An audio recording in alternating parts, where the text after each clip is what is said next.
Night. Storms raging. This girl's booking it through the woods, and huge, icy raindrops are just pouring off her cloak. Finally, she finds what she's been hunting for. This is it. The Aqua Essence. The only way she can pull this off and take that woman down. The man stands by a tall window, watching the storm rip through, and whispers the girl's name. Early morning. Ophelia bursts into her husband Sylvester's study. The guy's pissed she barged in without knocking and asks what she wants. Looking Sylvester dead in the eye, she tells him they need to talk. Ophelia wants a divorce. But the husband doesn't even let her finish. He just orders her to get out of his office. She demands he at least hear her out, saying it's not too much to ask. Sylvester's giving her such a death glare, it's crystal clear she needs to scram. She tries one last time to suggest a divorce, but his silence speaks volumes. Once she's out the door, she grabs her head, totally not expecting begging for a divorce to be this brutal. The Countess's Guide to Remarrying is your typical melodrama. The main character of the novel is a countess. One day, she found a young dude passed out on her property. The Countess took care of this young guy, even though he was kind of a jerk. Wouldn't you know it, the kid turns out to be a long-lost prince. Soon, he's back in power and proposes to the Countess. And this is happening even though the woman's already married. This romance novel was a real escape for the girl, stuck in the hospital, just trying to take her mind off things. The character who really gave her a rush was Ophelia MacGuffin, only daughter of a duke's family, renowned for her beauty even in faraway lands. But alongside her looks, rumors swirled that she was actually a total villain. At her debutante ball, Ophelia slapped a young noblewoman her own age, and that was just the warm-up. She kept causing trouble and getting physical with people day after day. The Duke, feeling cornered, decided to rush her into marriage. The villainess's fiancé was Grand Duke Regan, who Ophelia loathed with every fiber of her being. Because Sylvester Regan was half human, half demon, with demon blood running through his veins. But he was the only one who could accept Ophelia for the troublemaker she was.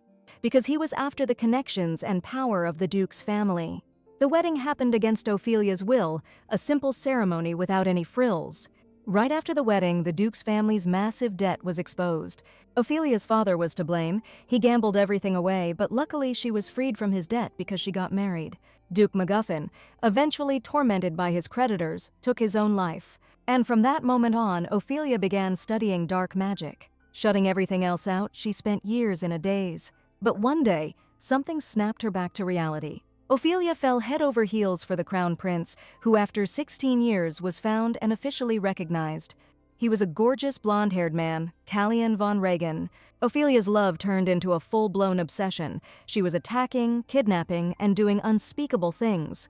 The crown prince was furious but felt totally powerless. Whenever he tried to punish Ophelia for her behavior, her husband, the Duke, would immediately make all the problems disappear. Sylvester Regan was the most powerful guy in the Empire, able to manipulate everything in his fight against the prince. It was villain time, and eventually Callian decided to take some serious action. He forced Ophelia to prove her love for him by taking out the Duke. The girl didn't hesitate for a second, and using dark magic, she drained Sylvester of his magical power. The Duke died a horrible death, and his wife was sentenced to hang. A path of betrayal connected these four people, two of whom were blessed with the hero's journey, while the other two met their end as villains. The girl hated the ending of the novel so much, she threw the book across the room. That night, she fell asleep with a heavy heart. But when she woke up, she realized she'd been sucked into this novel, and it was totally insane. The girl was lying on the damp ground in the pouring rain, trapped in Ophelia Regan's body. Bright rays of sunlight streamed through the bedroom window, announcing the dawn of a new day. Ophelia stood in front of the mirror, staring at her reflection. Even amidst all this chaos, she was more beautiful than ever. That very day, after arriving here and barely making it back to the palace, she gathered her thoughts to figure out where she was in the story. Thank God it's before Sylvester gets, taken care of. But unfortunately, it's after Ophelia fell head over heels for the crown prince. In other words, it's happening right when she starts giving Fleur, the main character, a hard time. This chick doesn't just humiliate her at fancy parties, she's wrecking her husband's business too. Ophelia even tried to sell Fleur into a bad situation, but luckily the story hasn't gotten to that part yet. She's always been a nasty piece of work, but we need to figure out when she totally lost it and went as far as murder. Maybe it happened right after that thing went down. Ophelia had a falling out with her dad because he decided to marry her off to a demon. He just couldn't wrap his head around why she was so against it. Like a wicked woman and a demon wouldn't be a match made in hell. That was the last time Ophelia ever spoke to her father. After she found out he died, she vanished for a while, then suddenly showed up in the dungeons of Duke Regan's estate. Sylvester ran to the commotion to see what was up, and he was floored. Ophelia was standing there with crazy eyes, some weird stuff was dripping from her hands, and she announced that her father had returned. She tried to summon his spirit using forbidden, seriously messed up black magic. That's why Sylvester locked her in the dungeon and ordered the dark mass Ophelia summoned to be burned to a crisp.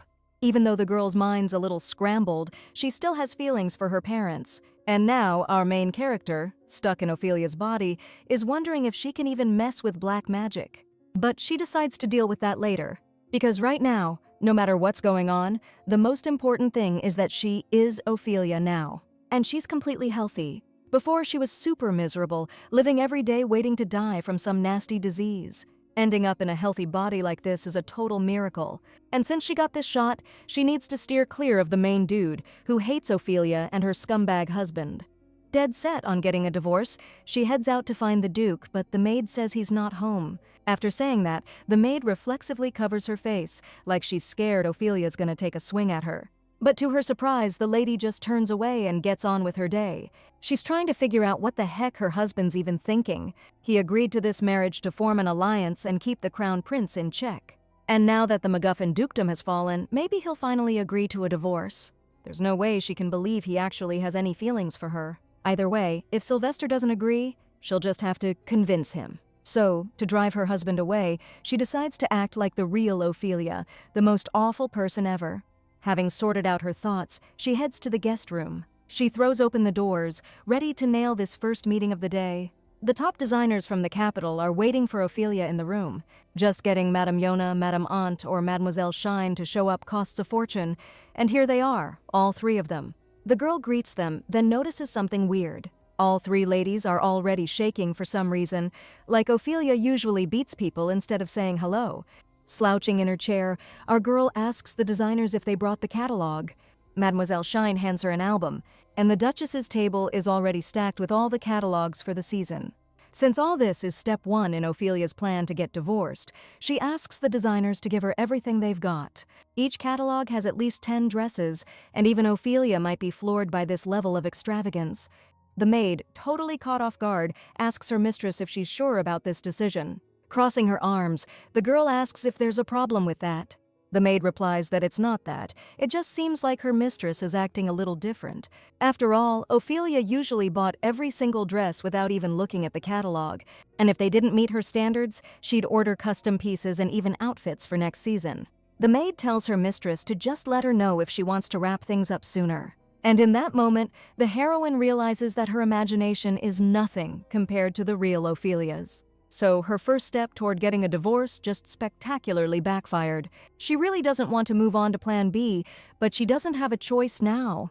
They say Sylvester cares so much about his staff that he remembers the names of over 100 servants. So Ophelia decides to move on to the mistreating the servants part of her plan, and just happens to run into a maid in the hallway. This time the girl decides to go all out, to get it all over with in one shot. Running her hand along the shelves, Ophelia roughly beckons the maid over. The heroine starts chewing out the maid, who's shaking with fear for not dusting properly. Then, mentally apologizing to this innocent girl, Ophelia kicks over a bucket of dirty water. Crossing her arms, she coldly orders her to clean everything up again, under her watchful eye this time. With tears in her eyes apologizing, the maid rushes to wipe up the spilled water. Watching her, Ophelia wonders if she should really be going this far for a divorce. Just then, Oliver the butler runs up to them, wanting to know what's going on. Ophelia decides to take advantage of his arrival, find something to pick on, and drive the old man to tears. Glaring at the butler, she claims she was just teaching this incompetent maid how to clean properly. The heroine stares daggers at Oliver, hoping he'll get mad at her. But for some reason, it doesn't happen. The old guy just throws his hands up, happy, praising the lady for her excellent work. He figures the maid got lazy and was mopping with dirty water, and that deserves a proper punishment. Suddenly, Oliver rushes over to the girl and starts examining her from head to toe. Then, with tears in his eyes, he suddenly concludes that despite such a blatant mistake, the lady didn't lay a finger on the maid. Because before, she might have poked her in the eye with the mop or made her shower in dirty water. Once again, the heroine couldn't outdo the real Ophelia's ingenuity, and her plan failed again. It seems like all this is pointless because they're on completely different levels. The girl has one last way to make Sylvester file for divorce. That evening, she shadows him, waiting for the Duke to leave his study. She figures even if Ophelia's a legendary villainess, her pride wouldn't let her stoop this low. The girl's plotting to swipe some cash from Sylvester's desk. Originally, she wanted to blow it on some pretty boys, but Ophelia's reputation is so trashed, nobody wants to hang with her. Our girl's trying to find a promissory note or something that'll make Sylvester absolutely lose it if it goes missing. She just can't wrap her head around why this guy won't agree to a divorce. That's the 5th time he's kicked Ophelia out as soon as she walked in to talk. Suddenly, the girl finds some kind of envelope and the seal on it looks really familiar, and just then, Sylvester walks into the study. When he asks what she's doing there, Ophelia coolly replies she's rummaging through his desk, and even though she was looking for money, there wasn't any. Just as she's opening the envelope, she finally notices the rage on her husband's face. And even though she thinks she's finally achieved her goal and he'll agree to a divorce, Sylvester walks over and grabs her shoulders, all happy. The Duke's incredibly pleased that Ophelia's finally decided to step up and be the proper lady of the house. His sudden reaction completely threw her off guard. She stares intently at Sylvester and asks again, making sure he really understood what she was doing. With a totally calm and collected look on his face, he confirms it. Still not giving up hope, Ophelia repeats that she was just trying to relocate some funds. Sylvester smiles and agrees that it's definitely a proactive way to acquire assets. Then the Duke adds that something's been bugging him for a while now. Hearing this, Ophelia tries to pull herself together because this is all starting to sound totally bonkers. She never thought dealing with Sylvester would mean having to watch out for this. They say Duke Regan only got his title and fortune because of that freaky ability of his. And just now, he was trying to charm Ophelia into falling for him, all to twist her perception of things. Arms crossed, Sylvester asks his wife if she knows he's the head of the Intel Guild. As he says that, the guy's twirling a gold bracelet in his hand. And it's only now Ophelia realizes the bracelet's gone from her wrist. According to Sylvester, stealing info or riches is the same thing, and that's the golden rule in his guild. Then he smirks and offers to teach Ophelia the art of acquisition. The heroine stares at this lunatic and realizes another plan for divorce just bit the dust. Finally snapping, she screams, wondering what the heck she has to do to get him to agree to a divorce. Sylvester stared at his wife, surprised she suddenly realized she'd gone too far. He walks up to Ophelia, studying her face because her sudden urge for a divorce feels off. I mean, she used to say she wouldn't leave his mansion until they slammed the lid on his coffin. Ophelia begged him to just stand there like a statue, saying all she needed to see was his face. She's asking Sylvester to pretend all this never happened and just get a divorce. But he's standing his ground, refusing her again. Sylvester doesn't get why she wants this, seeing as he's so loaded he's got money for lifetimes. Plus, and he's not trying to brag, but he's ridiculously good-looking. So the Duke can't even begin to imagine why Ophelia's so desperate to divorce him. Being the Duchess of Regan is a sweet deal, especially since Sylvester, among other things, didn't even care about her thing for the prince. Yeah, I get that her request sounds nuts, so Ophelia decides to tell her husband she's just not feeling it. The Duke stares at her for a beat, then asks if she's got the hots for the crown prince. She's so shocked he realizes he probably shouldn't have gone there. Then Sylvester turns to Ophelia and lays a deal on the table. He promises to cut her loose if she can, persuade the crown prince to join their side. Later on, the Duke and Duchess hop in their carriage to head to some fancy shindig. Ophelia's just sitting there, clutching her head, sighing like crazy. Without even looking up from his paper, Sylvester asks her what's with all the heavy breathing. She thinks there's no way she can get the prince on their side, and wonders why he's so confident. Sylvester, for his part, is surprised Ophelia's even bothering to put on a show. So she's the one who's been sneaking into the crown prince's palace. She's the one intercepting Callion's invitations and, yanking the hair of all the ladies invited? Sylvester also mentioned how Ophelia was waving around a pocket knife, threatening to, well, let's just say she wasn't happy with the prince. And just like that, thanks to this little chat, our girl suddenly gets what Sylvester's really up to. The Duke's backing the other prince for the throne, and Callion, with the Emperor's support, is making things difficult for him. That's exactly why he and Sylvester are at each other's throats. And right in the middle of all this mess, there's Ophelia, completely obsessed with the crown prince. Because of her, the whole thing with the prince is getting way more attention, and the emperor even had to publicly scold Callian. Sylvester's deal is about using the people to his advantage, because the more Ophelia acts out, the shakier the prince's position gets. The girl asks the duke how he could possibly use his wife like that. Sylvester, though, figures chasing after other dudes while you're still married is way worse. And if she's gonna spend her whole life chasing the prince after a divorce, she's better off doing it with a duchess title, 'cause it'll be better for the duke himself. So, he promises to divorce Ophelia if she pulls it off, and he'll be looking forward to it. And now, our heroine finally sees the real imperial palace, like something straight out of a romance novel. Since the prince himself will be at the reception, Sylvester asks Ophelia if she knows what she's supposed to do. Fixing his wife's hair, the duke notices a change in her. Guess she doesn't even care if her hair's a mess now, but the crazy lady look ain't half bad either. Ophelia thinks it's more like wild charm, and the duke just chuckles. The heroine enters the grand hall of the imperial palace. It's the first time she's been in such a crowded place, 'cause before she came here, she couldn't even dream of something like this because of her health. As Ophelia moved through the crowd, she overheard people whispering about her husband. Some were shocked the duke even showed up, while others warned each other to keep it down or they'd be cursed. Ophelia hated hearing them talk about Sylvester like he was some kind of plague. Suddenly, she heard a man's voice behind her, clearly annoyed by all the commotion. Turning around, she saw Prince Callian, a broad-shouldered blonde with gray eyes and a regal presence. According to the laws of this world, a woman living alone without a valid reason gets thrown in jail. But Ophelia was trying to stay positive, imagining all the perks of living the single life. So, the heroine's primary goal was to make the crown prince hate her just a little bit less than he already did. But Callian suddenly raised his hand, pointing at Ophelia, and ordered the guards to kick her out. The girl begged them to stop, insisting she hadn't done anything wrong. Even though nothing actually happened today, the prince is bringing up that incident from last week. And even though she's been acting normal since she got here, Callian tells her to drop the act like she doesn't know anything. He's accusing her of breaking into the palace, swiping invitations, waving a sword around, causing a scene, and generally being a pain in the neck. And just recently, the Countess got an anonymous package. Inside was a box full of, well, let's just say it was bad news, and if a priest hadn't been there, things would have gotten really ugly. The box had Foxwoman written inside, and Callian thinks only one person could have sent something like that. The prince is glaring at her with so much hate, it's actually terrifying. He's forbidding Ophelia from going anywhere near the Countess, and promises next time he won't let her get away with this. She calmly agrees, but that just pisses Callian off even more, and he starts yelling, telling her she can't even say hello to the Countess. Even though Ophelia tries to smooth things over, the prince cuts her off and tells her to get out of here. He's calling the guards again to throw out, as he calls her, that pathetic villainess. But then Sylvester walks up, puts his arm around Ophelia's waist, and remarks that the prince is being pretty rude to his wife.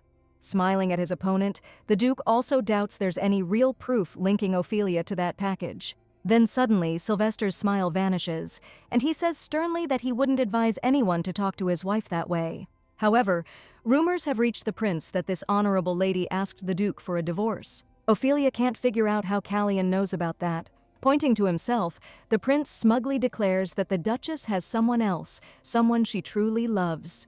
Ophelia is shaking with anger at how childish the main character is acting. Realizing things are getting out of hand, she takes Sylvester's arm and suggests they go back to their seats.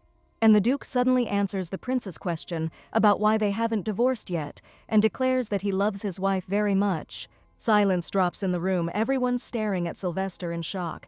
The crowd's whispering about how smitten the Duke is with his wicked wife, while he's secretly winking at Ophelia. Once the commotion dies down, everyone gets back to the party, and the Duke's schmoozing with the nobles. The heroine walks up to her husband and asks if he has a minute. She's pissed that everyone treats them like they're still on some never-ending honeymoon. After stepping out onto the balcony with Sylvester, Ophelia asks why he acted that way with the prince. She's talking about when the Duke told Callian he was head over heels for her. Sylvester's convinced that's exactly how to get the prince even more interested in her. Finding out it was all just part of his scheme, Ophelia tells him to give her a heads up next time he pulls something like that. I mean, everyone was so floored by the Duke's declaration. They were still buzzing about it even when she was standing right there. Sylvester's shocked Ophelia just stood there listening instead of kicking their asses like she usually does. She's positive her husband's plan is a pipe dream, 'cause there's no way the prince will ever fall for her. In response, the Duke reaches out and gently strokes her face. He insists Ophelia will totally nail it, because she's the most gorgeous woman on this entire continent. She freezes, captivated by his mesmerizing gaze.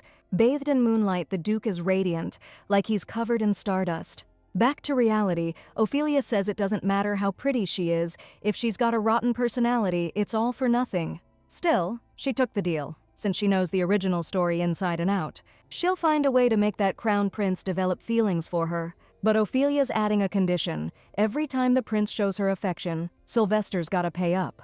I mean, she's gonna need cash to live the high life after the divorce. That's why she wants 10 gold coins for a letter from the prince, 20 for a bouquet, and she's happy to haggle on the rest. Sylvester smirks and tosses Ophelia a coin as an initial deposit. This is a gold coin with the royal seal, worth 50 regular gold pieces. Our girl bows and happily takes the money. The Duke calls her a truly remarkable individual. Stepping closer to her, he informs her that in his castle, the rule is you gotta give as much as you get. With a nasty glint in his eye, Sylvester adds that otherwise you might find yourself missing a hand. Later, lying in her bed, our girl thinks about the mess she's gotten herself into. Considering how much the prince hates her now, it wouldn't be shocking if she lost her head instead of just a hand. Maybe the only way this works is if I start acting like the main character. In the novel, Fleur saved Callion's life, and that's how their love story began. That bond got even stronger after she helped him, both physically and emotionally. And even if all this messes with the original storyline, the main goal here is survival. In the morning, Ophelia asks her maid, Irene, if an invitation arrived from Countess Cardell.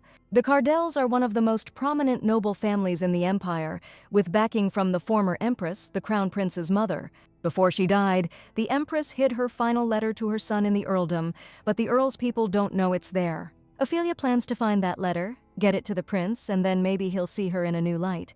Irene reminds her mistress that she and the countess are not on good terms. To be more precise, the duchess really doesn't care for Lady Cardell. Ophelia used to burn invitations from the countess, thinking her power just came from money. Ever since the duchess dumped that drink on Cardell at the last ball, the invites stopped coming. So, even though Ophelia can't visit the county without an invite, Irene's suggesting a casual visit to the Cardells. The Countess is chilling in the garden with her friends, soaking up the awesome weather. The ladies are all drooling over this gorgeous ruby necklace the Count got her. They're showering the Countess with compliments, gushing about her beauty and her baller lifestyle. Cardell knows they're jealous, but it boosts her ego, so she throws these tea parties all the time. Except there's this one lady here today who's just sitting there, quiet as a mouse for some reason. The Countess heard her family's about to go under, and doesn't get why she's not speaking up if she's gonna ask for help. But Cardell brushes it off, deciding to teach the girl a lesson later, and gets back to talking about the necklace. Suddenly, one of the ladies notices an uninvited guest heading their way. Everyone turns and is shocked to see Ophelia, who greets the group with a smile. The Countess jumps up to find out what brings the Duchess Regan here. Our girl's freaking out, 'cause she's got to keep it together in front of a whole gaggle of nobles, but she's not letting it show. Ophelia says with a smile that it wouldn't be impolite to offer her a cup of tea, would it? The girl's behavior throws the Countess for a loop, but she tries to pull herself together, reminding herself that they're in her house. She announces that, even though the Duchess came all this way, there's no more room at the table, and they can't accommodate her. So, with the greatest regret, Cardell has to ask Ophelia to leave. Out of nowhere, a girl who'd been sitting quietly jumps up and offers the Duchess her seat. Turns out, Sylvester was watching the whole scene unfold from a window of the Count's mansion. He came to discuss business with the Earl and was pretty shocked to see the wife here, especially since she's always hated this family. Just then, the Earl walks up to Sylvester and, noticing the surprise on his face, asks what's wrong. When the Duke tells him about his wife's visit, he practically shouts in disbelief because the Countess didn't send Ophelia an invitation. Giving Cardell a hard look, Sylvester declares that his wife doesn't need an invitation to go anywhere. The Earl apologizes and asks to be excused for a moment to check on his wife. Sylvester lets him go, because the Countess might be in a tough spot. Last time, Ophelia soaked her and excused herself by saying the woman's hair caught fire. Sylvester's worried today isn't going to go smoothly either. The Duke's assistant walks into the study to find out what's up with the Earl, who ran out of here white as a sheet. Hearing it's about Ophelia, the guy makes such a face that Sylvester demands an explanation. According to his assistant, when it comes to the Duchess, he just expects the worst. The Duke tells him to watch his mouth unless he wants to lose it, and the guy nods, handing him the documents. The guy heard the madam asked for a divorce again yesterday, and he doesn't get why they don't countersue and bleed her dry. Sylvester gives him a cold look and replies that he loves his wife. When they first met, the Duke was floored. Ophelia was the first woman who wasn't charmed by him. According to the Duke, his wife is useful to him because her bad reputation draws attention to her and distracts from him. For example, the recent news about the tax hike was quickly forgotten because of the news about Ophelia's sword-swinging incident. And although the girl used to try to get the prince's attention, now she's acting differently and isn't charging headfirst like a bull, but acting like a fox. When the silent girl gave up her seat to the Duchess, Ophelia sat down at the table. The air was thick enough to cut with a knife, and she could feel everyone was on edge. Suddenly, she spots the dragon necklace that was talked about in the novel. The Countess starts gloating about how her husband gifted it to her. Ophelia smiles and gushes about how beautiful the piece is. The look on her face makes everyone think she's about to snatch the necklace for herself. One of the ladies shouts that Duchess Regan has no right, since it's a symbol of the Earl's love for his wife. Another girl backs her up, demanding that Madame Cardell tell Ophelia, "No way!" The Countess is totally lost, not getting what these women are on about. She stares at the Duchess, terrified that she might unleash some serious unpleasantness if she gets upset. Ophelia's clueless about what she did wrong. She just wanted to compliment the hostess's jewelry. This girl's trying to pull herself together, about to explain that the compliment was just to lighten the mood. She stands up, plastering on a smile, and tells the Countess there's been a misunderstanding. But when Ophelia raises her hand, Madame Cardell totally misreads it and freaks out. Clutching her head, she screams and tries to hide her face. A vase of flowers on the table goes flying and smashes on the floor. The guests are watching this whole thing unfold, jaws dropped, so surprised that the garden goes dead silent. Realizing she wasn't hit and it's way too quiet, the Countess figures out she overreacted big time. She looks up and sees Ophelia standing there, her dress stained with tea that spilled because of the Countess's spaz out. A million thoughts are racing through the woman's head. She can't figure out why the Duchess isn't pissed at her. The Countess's paranoia kicks into overdrive, and she's convinced Ophelia knows about the necklace and came here to set her up and take it. Cardell's practically choking at the thought of what the Duchess will do if she doesn't hand over the jewelry. She's not afraid of any curses herself, but she's worried it might affect her husband. So, without a second thought, the Countess holds out the jewelry box to Ophelia. Tears welling up, she begs the girl to take the necklace. Our girl's stunned, doesn't get why Cardell's giving her this. She says she appreciates it, but that's not what she came for. That line makes the Countess think Ophelia's after something else, and she yells that she doesn't have anything more valuable. The quiet girl, the one who gave up her spot to the Duchess, offers her a handkerchief. Taking the handkerchief, our girl kneels down next to the Countess and, smiling, tells her not to cry. But Cardell looks at her with such terror that she understands just how much the real Ophelia tormented her. Finally getting back on her feet, the Countess apologizes and suggests calling the tea party quits for today. Even though they try to stop her, the woman bolts towards the mansion. Ophelia grabs the jewelry box and yells for the Countess to stop. Then it hits her. She realizes she's just gotten her hands on something that doesn't belong to her. A jeweled trinket made from a dragon's shed skin, set with a gleaming ruby. This priceless thing could easily be traded for an entire mine. Then she wouldn't have to grovel like a beggar for handouts from her husband in exchange for seducing the prince. But the main character knows there's another way to get what she wants. She orders the maid to tell Count Cardell that Duchess Regan requests a meeting. And after a little while, the girl is sitting across from the Count, who apologizes for the modest reception, with the jewelry box and necklace sitting on the table between them. Ophelia's saying there's no need for apologies. The Earl already heard from his wife that she gave the Duchess a dragon necklace, but Ophelia's saying she's returning the gift because it's just a little too much for her. Our girl knows it's time to play her hand, return the necklace, and snag the Empress's letter.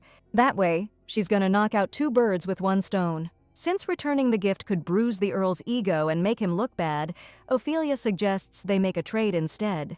And a little while later, she's already sitting in the carriage, clutching that precious letter. She knew the letter was hidden behind a painting, but she didn't expect it to be such a cheap piece of junk. In the original story, she barely even found it. And even though Ophelia's a little bummed about giving back the necklace, the feeling of relief gives her hope, 'cause with this letter, she's definitely gonna get the prince's attention. Besides, the second everyone finds out the Duchess traded a priceless necklace for a crummy portrait, they're gonna say she's gone off the deep end. This whole thing's definitely gonna work out in her favor, so you could say this trip was a total win. But her joy didn't last long, because the very next day all the papers were calling the Duchess a thief. Turns out the painting was a self-portrait by some genius artist, which Ophelia had absolutely no clue about. Since our girl got the letter she wanted, she decides to give the portrait back to Count Cardell to quiet the rumors. But judging by the Duke's face, he ain't giving back squat. He's blown away by his wife's insane talent for bringing such a valuable painting into the house. Sylvester's already daydreaming about how, as soon as the old artist kicks the bucket, that portrait's gonna skyrocket in value and be worth millions. But Ophelia's not backing down and demands he hand over the painting so she can return it to the Count. Sylvester figures that since his wife stepped foot inside his place with that thing, it's his now, end of story. Right then, he looks like a little kid whose toy they're trying to take away. She reminds the Duke that this portrait is putting her reputation on the line again. Sylvester's genuinely confused. Since when does Ophelia even care about her reputation? Seems a little late for that. He tells his wife to think about all the stuff she's done that landed her in the gutter, where reputation shouldn't even be a concern anymore. As far as everyone in the Empire is concerned, Ophelia is a straight-up demon, pure evil incarnate. No matter how hard she tries to live her own life or help someone out, everyone's gonna see her through the lens of that villainous character. Looking at her husband, she tells him, her voice full of bitterness, that she doesn't have any allies. Her words and downcast gaze really hit the Duke hard. He walks up to her and asks if she seriously thinks he's not on her side. For a split second she freezes like she's totally mesmerized by Sylvester's charm. But then, snapping back to reality, she shoves her husband away, blaming him for everything she's going through. The Duke just watches his wife, a smug look on his face. It's only been a day, and this woman's already got the whole country stirred up again. Everywhere he goes, people are talking about her, and nobody even cares about the tax hike anymore. People are only interested in gossip, not boring politics. As far as Sylvester's concerned, Ophelia's free to do whatever she wants. But one thing he knows for sure, she can't leave him, because he's the darkness that finds freedom in her light, and so Ophelia has to be free by his side, until he says otherwise. Among all the letters on his desk, the Duke finds one addressed to his wife. The envelope's signed Jasmine Smith, and she's trying to remember who that is. In her letter, the girl hopes she's not imposing. She explains that she found herself in a pretty awkward spot yesterday. Because she's so shy and doesn't really socialize, Jasmine couldn't bring herself to join the conversation with the other ladies. Reading these lines, Ophelia realizes this is the girl who handed her the handkerchief during her visit to the Countess. Next, Jasmine thanks the Duchess for helping her get out of the tea party, otherwise Lady Cardell would have made her pay. The letter and the amazing weather have boosted the heroine's mood so much that she's decided it's a perfect day to meet the prince. Right now, she needs to move fast and follow the main character's path. After that, she'll have to get involved with the orphanage. Nobody cared about the city slums, but Fleur built that orphanage with her own cash. The royal family really appreciated her efforts and gave her the recognition she deserved. That's when the main character's position in the Empire really solidified, but Ophelia's planning to snatch that privilege right out from under her, because she needs to earn the Crown Prince's approval, no matter what it takes. And there she is, standing in front of the Imperial Palace, which looks even more majestic in the daylight. Even though she wasn't invited, she gave them a heads up she was coming, making sure to emphasize it was super important. But as Ophelia approaches the gates, the guard tells her the prince's orders. She's not allowed inside. She hands the knights a letter and asks them to give it to His Highness, hoping that seeing it will change his mind. The guard takes the envelope without a care and tells her to wait by the gate. An hour goes by, the sun's starting to set, and still no one's come out for Ophelia. Just when she thinks they've forgotten all about her, the knight finally returns and apologizes for the delay. She's furious about being treated so disrespectfully, but she doesn't show it and just asks to be escorted to the drawing room. The knight just coldly tells her she's not allowed inside the palace yet. Ophelia's shocked that even after the prince got and read the letter she sent, he still doesn't want to see her. The knight offers to read His Highness's exact words to her. The note just says one thing: get lost. Ophelia's heard that plenty of times from both her husband and the prince. She thinks this treatment is way out of line. I mean, she gave the prince his dead mother's letter and he not only kicked her out, but he had a guard deliver the message? All of Ophelia's efforts were a waste, and tears of frustration start running down her face. She thought her plan to get on Callion's good side was so perfect, she didn't even have a backup. She's thinking maybe she really should just focus on building that orphanage and get some attention that way. And just then, a girl walks up to Ophelia, and she recognizes her right away.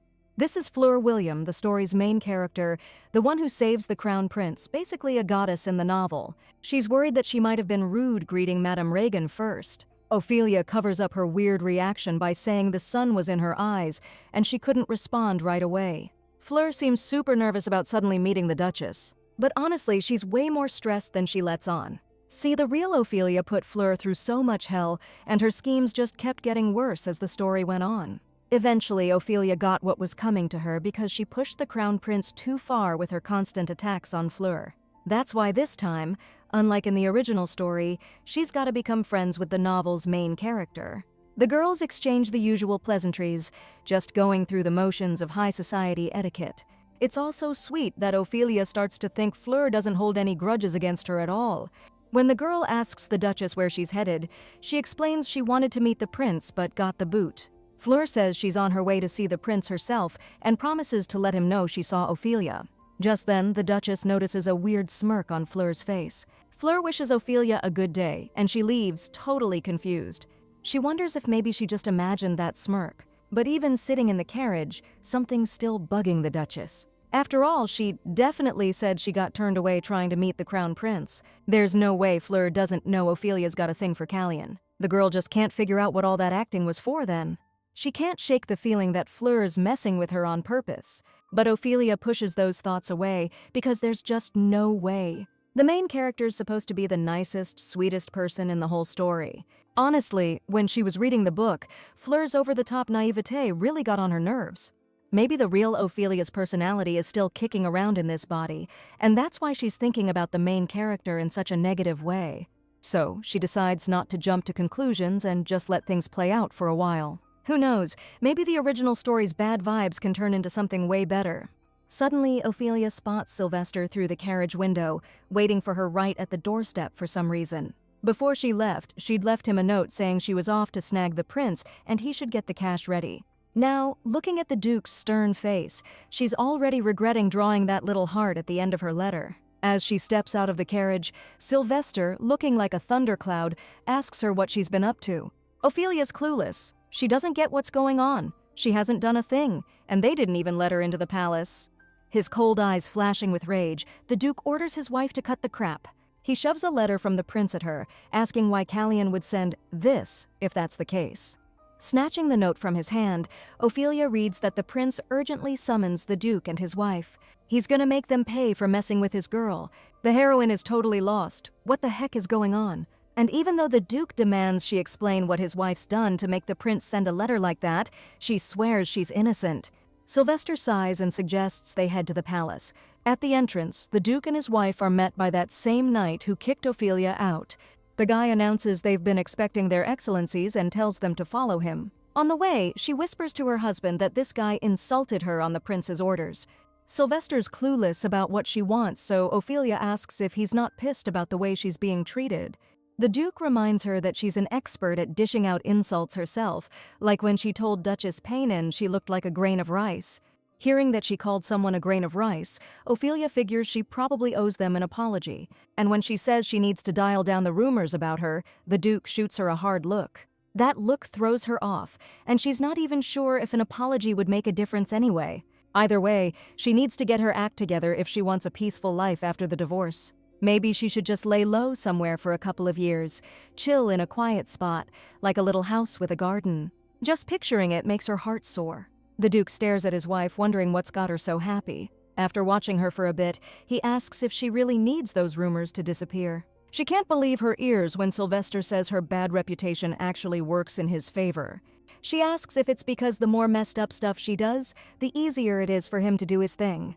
The guy admits he's impressed by Ophelia and smiles. Just then, they're told that His Highness the Prince is ready to see them. The Duke heads towards the door and, passing the knight, puts his hand on his shoulder. The next thing you know, Sylvester shoves the guard, and he's so caught off guard he falls flat on his face. The Duke says he heard about the knight disrespecting his wife and warns him there won't be a second chance. Hugging the guy's head, he whispers to him about his hobby of collecting round things. Then Sylvester lets go of the knight and, like nothing happened, with a smile on his face, suggests Ophelia head on in to see the prince. This girl gets it. The Duke's got a rep to uphold, family honor and all that jazz, even if he couldn't care less about her personally. No doubt about it, in moments like these, he totally comes off as the bad guy. Nobody's gonna dare trash talk Sylvester, the most powerful dude in the whole empire, head honcho of the noble faction. Only one person in the entire empire could even think about pulling that off, Prince Callian.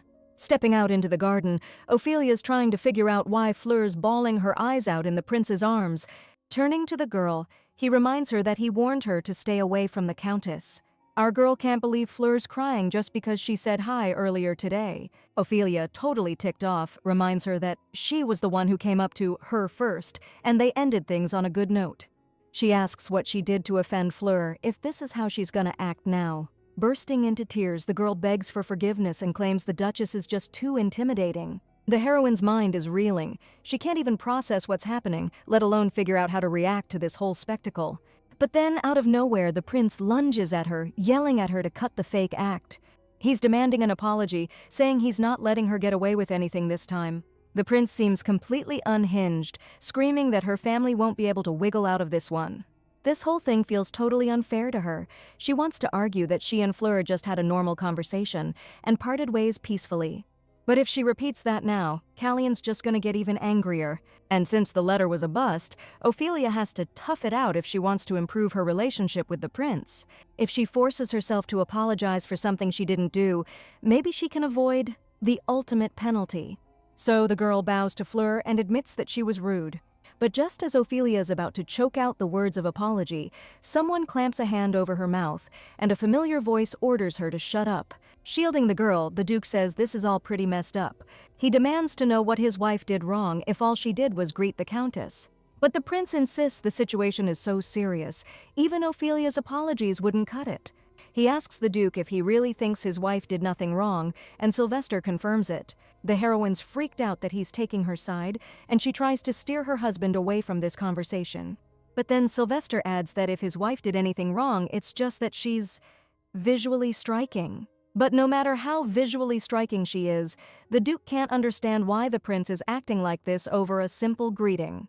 Callian impatiently cuts Sylvester off and asks if he's done.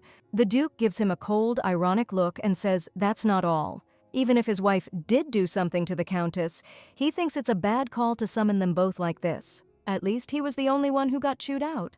Gazing at Ophelia with those puppy dog eyes, he adds that he trusts his wife. She's blown away by how smoothly this guy can lie without even batting an eye. But Callian's glare is still ice cold and it's really freaking her out. The prince reminds her that he made it perfectly clear Ophelia was to stay away from the Countess, but she disobeyed and deserves to be punished. Sylvester wants to know what law prohibits greetings. After all, his wife has never been called out for anything related to Countess Fleur. And it's true. Thanks to the Duke's influence and ability to bend the rules, Ophelia's always gotten away with it. Callian thinks Duke Regan's statement is way too cocky, but Sylvester just smiles in response. In his opinion, it's way more natural for a duke to defend his own wife than for a prince to take the side of a married woman. Hearing that, Fleur bursts into tears again, outraged that Regan could say something like that. The girl runs off in hysterics because Sylvester's words hit way too close to home. Fleur had a fight with her husband, but she didn't divorce him. As the Earl's wife, she started seeing the Crown Prince and their thing really took off, but you definitely couldn't call that love beautiful or pure. No matter the situation, Fleur's still a married woman. The prince loses it and shouts that he's not gonna let them get away with this time. After saying that, he takes off after the Countess. Looking at the Duke, Ophelia notices that he seems pretty jazzed up, but Sylvester, looking tired, replies that even blind devotion has its limits. Meanwhile, Callian catches up to Fleur, grabs her hand and promises revenge on the Duke's family. Truth is, the prince's anger didn't just boil over when he saw the Countess crying. It started that morning when Ophelia handed him that letter. Judging by the handwriting, there was no doubt Callian's mother wrote it. The prince was overwhelmed with emotions, including some unpleasant ones, because he figured the letter was stolen, and Ophelia was behind it. That's why he's promising Fleur right now to take down the Duke and his wife, no matter what it takes. Looking him in the eye, the girl insists that she's not bothered by insults. But she does hate that the prince himself has had to hear a lot of trash talk because of her. Callian strokes Fleur's face, calling her a silly goose and not understanding how she can say she's okay. He declares that he can't not love the woman who saved him from death and took care of him, asking for nothing in return. Callian can't stand anyone who'd crush a soul as gentle as hers. Fleur's begging him not to, saying Duke Regan's the head of the noble faction and messing with him is super risky. The prince is blown away again by how kind she is, worrying about him even when she's the one hurting. And so they stood in the forest for a while longer, just holding each other tight, not saying another word.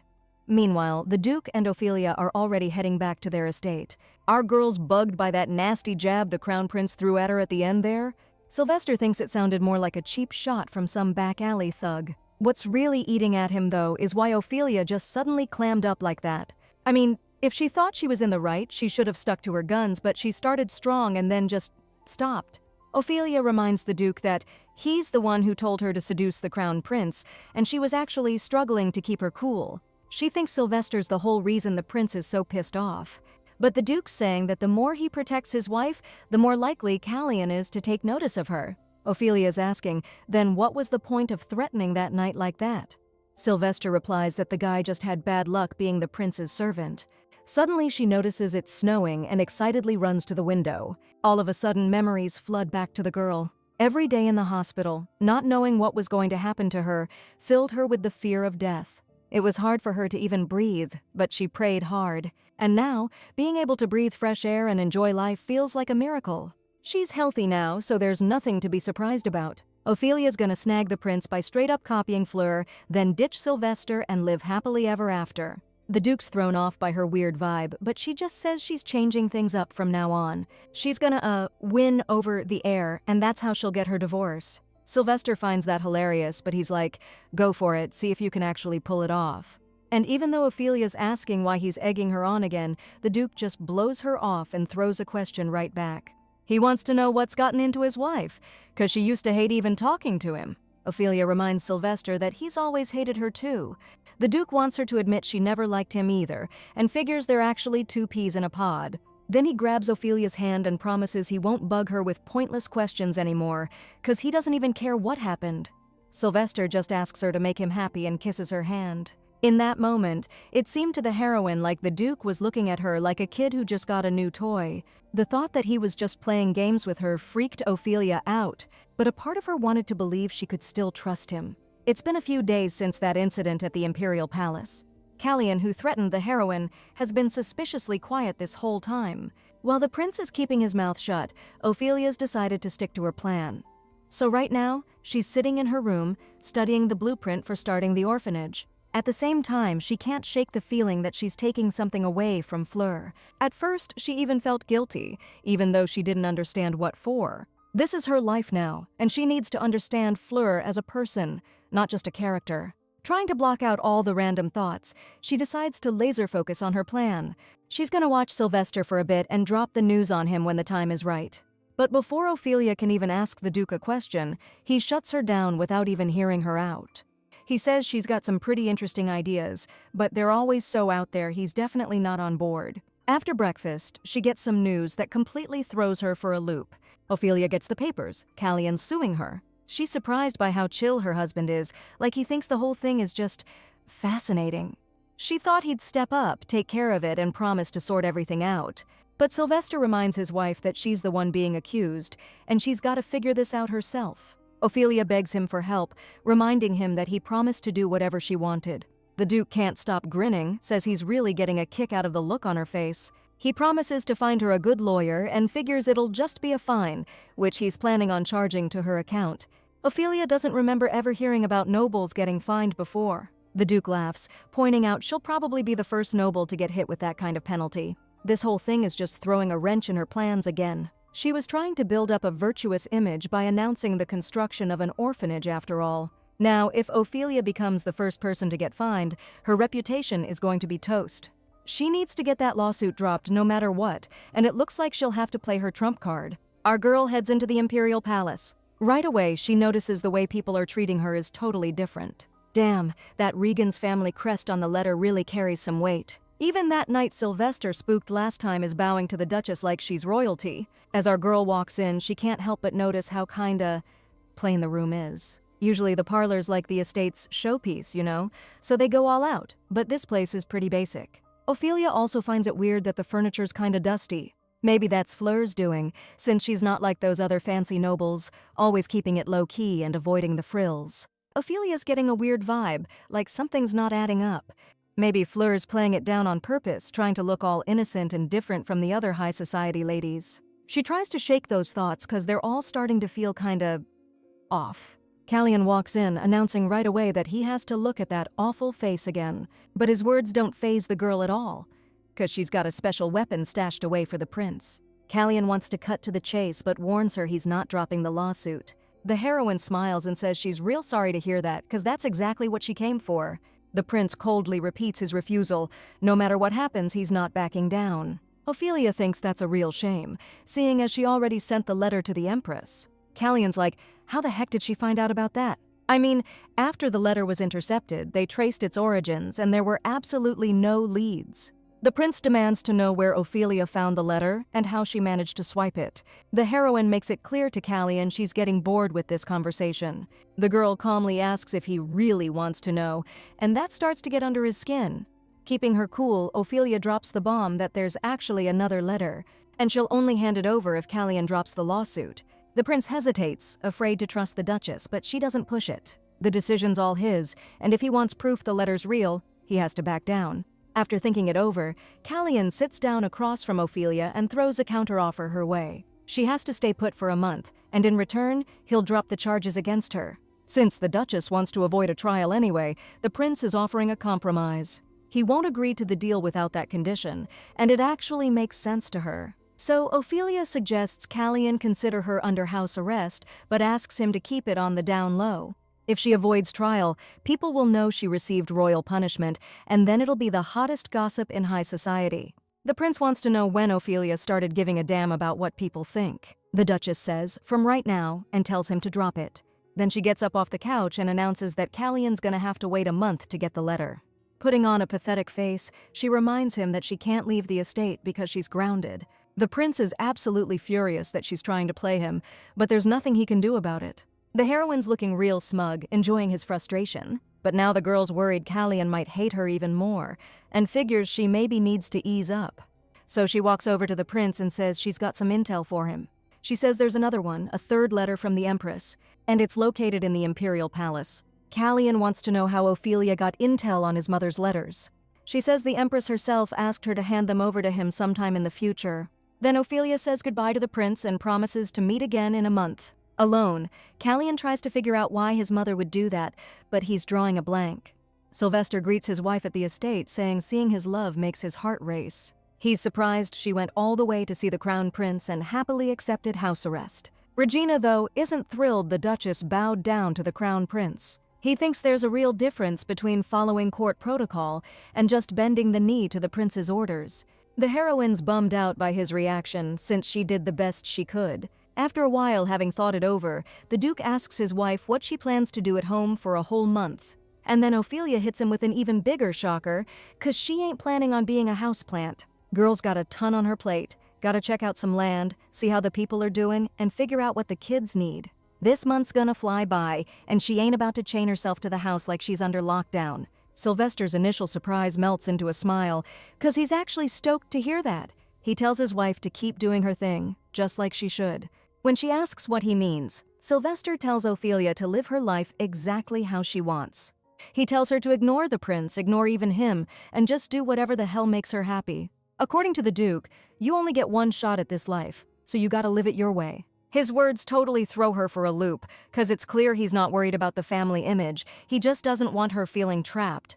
Maybe it's those thoughts, or maybe it's the open window, but something gives her the chills. Noticing this, Sylvester asks if she's all right. Ophelia admits she's just scared, 'cause it looks like living by your own rules ain't so easy. It's an awesome idea, but it feels so far off it's kinda terrifying. Truth is, she's really freaked out about waking up in a hospital bed again, and that's got her super anxious. Sylvester wants to know what's got his wife so scared, 'cause she's a duchess no matter what anyone says.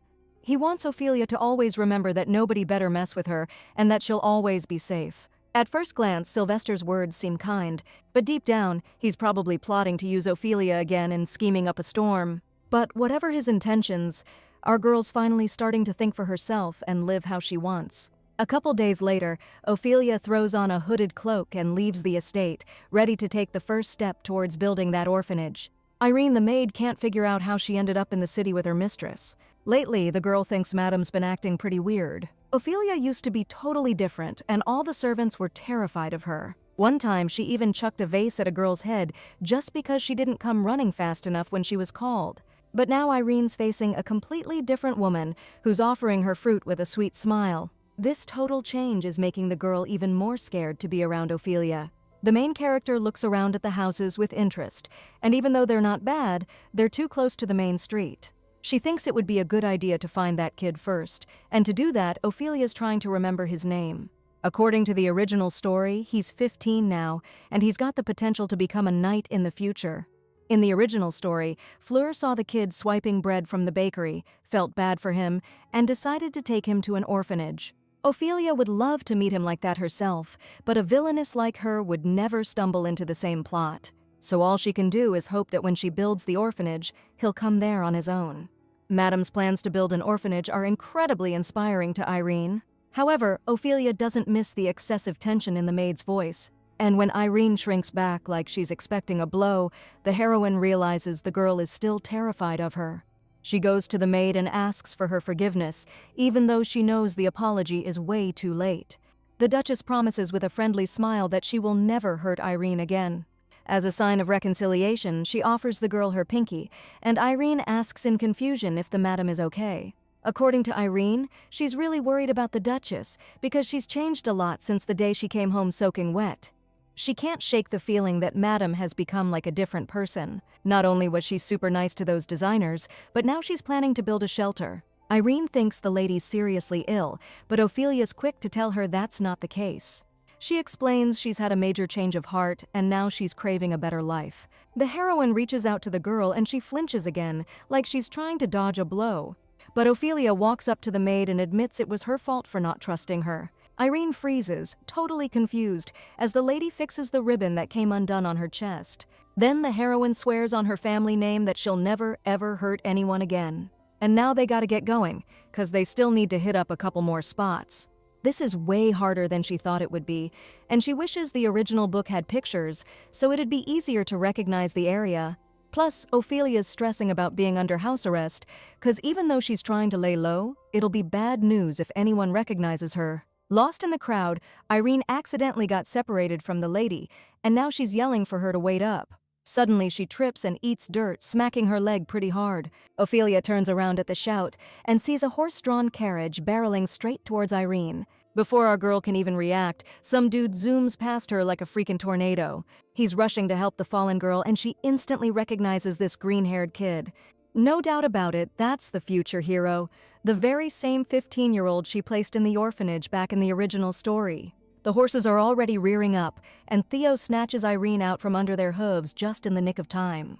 He apologizes for shoving her and asks if she's hurt at all. Irene's totally mesmerized by her savior and thanks him for the rescue.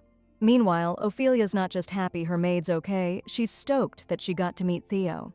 The heroine rushes over and thanks the guy too for saving the girl, who remembers she's absolutely not allowed to call the lady ma'am. Ophelia notices Theo's knee is busted up and bleeding pretty bad. The guy smiles and says it's just a scratch, no big deal.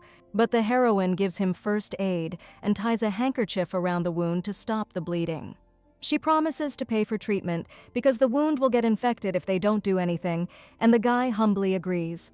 Ophelia looks up to see who that was, tearing along in that carriage at such a crazy speed. A man jumps out of the carriage, yelling and complaining about the sudden stop. Ophelia glares at him and tells him to check if everyone's okay first before he starts yelling at people. She tells the man to act like he has some class if he's a nobleman, because someone could have gotten killed here. The stranger grinds his teeth in anger and calls the girl a loon. Ignoring him completely, she demands that the guards be called right away. But the people around them in the crowd, for some reason, look away and don't move an inch. Ophelia's trying to figure out why this kind of vibe suddenly filled the air. And then the guy who started all this announces he's Ilbert Reed, a vassal of the Regan family. He says with a nasty smirk that if the girl crossed him, she'd vanish into an alley, never to be seen again. But that smug grin quickly disappears from Ilbert's face because the stranger suddenly bursts out laughing. She says Duke Regan clearly made a terrible mistake hiring people from the bottom of the barrel. The crowd freezes in terror because everyone knows what Ilbert Reed is capable of. The insulted guy grabs for his dagger, ready to take care of these punks right now. He raises it above Theo, shouting they'd have been better off getting run over by a carriage. The blade flashed, coming down hard, leaving a bloody gash on Ophelia's arm as she dove to shield the guy. The sudden move knocked the hood off the heroine, and Ilbert froze, his eyes wide with terror. He'd seen that blonde hair before, belonging to Duchess Regan, a woman whose stunning beauty was only surpassed by her unbelievable ruthlessness. Ilbert dropped his dagger to the ground and fell to his knees before the Duchess. Irene stared in horror at her mistress's wound, but Ophelia, ignoring it, asked if Theo was all right. The guy, completely stunned, begged the Duchess for forgiveness, but Ophelia just smiled and said he had nothing to apologize for. His gratitude would be thanks enough. She was just glad he only got a scratch, which only made him blush harder.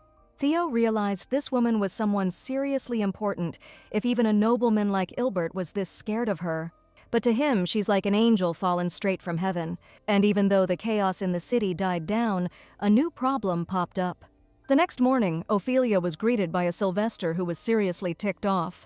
Towering over her, he demanded to know if she was doing this stuff on purpose. Earlier, on the way home, Irene admitted to Ophelia that she was totally shocked. It never crossed her mind that her mistress was capable of sticking up for someone like that. But what really threw the maid for a loop was that they had to pretend nothing happened when they got back. I mean, seriously, Ophelia's on house arrest, and if the prince found out she snuck out, she'd be in deep trouble. So she turned to all the witnesses and told them to keep their mouths shut, though it sounded more like a threat coming from her. Irene, who was still on the fence about her mistress's words before, was now completely convinced that Ophelia had changed. But the heroine was eaten up with guilt, wondering if she deserved such praise when all her actions were so calculated. Still, if people actually stopped fearing her, it was a no-brainer what she had to do. So she just smiled and thanked Irene for her kind words. Waking up the next morning, the heroine finds that all the newspapers are reporting on how the Duchess saved someone. Now all she can do is hope that Callian will turn a blind eye to it. As soon as she leaves her room, Sylvester greets her with applause. He admires his wife's ability to become the main topic of conversation yet again, even though she claims she didn't want it. The Duke's surprised because he was sure Ophelia didn't care if other people got hurt. But the heroine insists she doesn't take risks out of the goodness of her heart, because her life is too valuable for that. That kid saved Irene, and if they'd both died, the Duchess would be getting a lot of bad press. Even Sanctuary wouldn't have saved her in that situation, so she sacrificed herself for honor. Sylvester's glad to hear that. If it had been out of the goodness of her heart, he would have been disappointed in Ophelia. He's sure she'll cause their family a ton more trouble, but the heroine insists it's the complete opposite. Since the girl's in the news, she decides to capitalize on it and make Theo the face of the orphanage. Meanwhile, Ilbert gets unceremoniously tossed into the slammer. Towering over him, the Duke says in a stern voice that he's heard rumors about him harming his wife. Ilbert swears he didn't know that, or he would have groveled at the Duchess's feet immediately. But Sylvester needed a reason to get rid of a guy he used to need. The Ride family was constantly bleeding money. On top of everything else, they were mixed up in some shady dealings. The funniest part is they used all that cash they saved up to try and suck up to the Crown Prince. Just kicking them out would be too soft, so Sylvester's cutting off all support and aid to the Reed family. He's also about to issue a decree that Ilbert can never set foot on these lands again.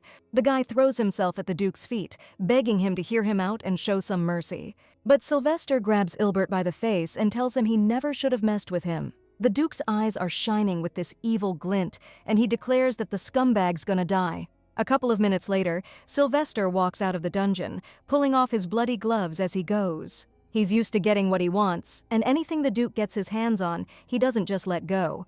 And nobody in the world ever dares to touch what belongs to him. Theo never thought he'd ever find himself in the Regan dukedom. Lady Ophelia walks towards him, and he stares, completely captivated by his savior. The Duchess smiles, saying she's been looking forward to seeing him again. Before sitting down for dinner, Ophelia invites her guest to enjoy tea and dessert. The guy blushes as he eats, reminding her of a puppy she's now going to take care of. Suddenly, Sylvester walks into the dining room and demands to know what this man is doing here. Theo, looking absolutely terrified, stands up to greet the Duke. Sylvester, looking grim, demands an explanation of what's going on.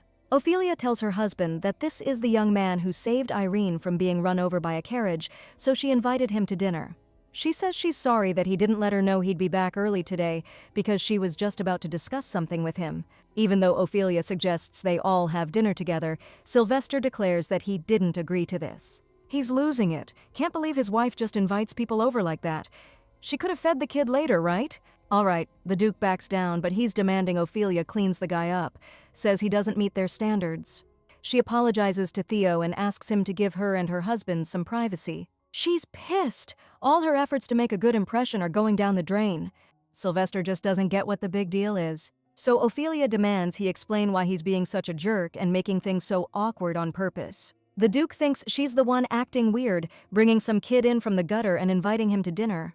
She reminds him the guy saved their maid, and she doesn't see what's wrong with being friendly. That's why Sylvester's giving his wife the stink eye, asking if she's doing all this to mess with him. He thinks her little games have gone way too far, and she's completely lost touch with reality. Leaning over the girl, the Duke asks if she doesn't think this kid, as she calls him, is a little too big.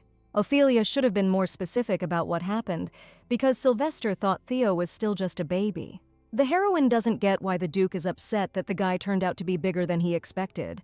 And then he tells her to think about how it looks from the outside that his wife brought a guy like that home. Still, it seems obvious to her that she wants to raise the guy and turn him into a great swordsman. She thinks it's forward thinking and demands Sylvester tell her straight up if he's implying something she's not getting. The Duke leaves, refusing to have dinner with them, and that throws the heroine for an even bigger loop. A while later, the maid tells her mistress that Theo's in his room and he's already bathed and changed. When Ophelia asks Irene what she thinks of the guy, she says he's pretty cute, kind, and innocent. The heroine expects rumors will soon start flying that the Duchess Regan rescued a lost soul and invited him into the Duke's house. People are gonna start saying Ophelia really did sacrifice herself to save some slum kid, and right now, this is a perfect way for her to ditch the whole villainous reputation. She walks into the dining room, hoping she didn't keep her guest waiting too long. The guy gives a sheepish smile and says he just got here himself. Ophelia's stunned at how different he looks just from a bath and change of clothes.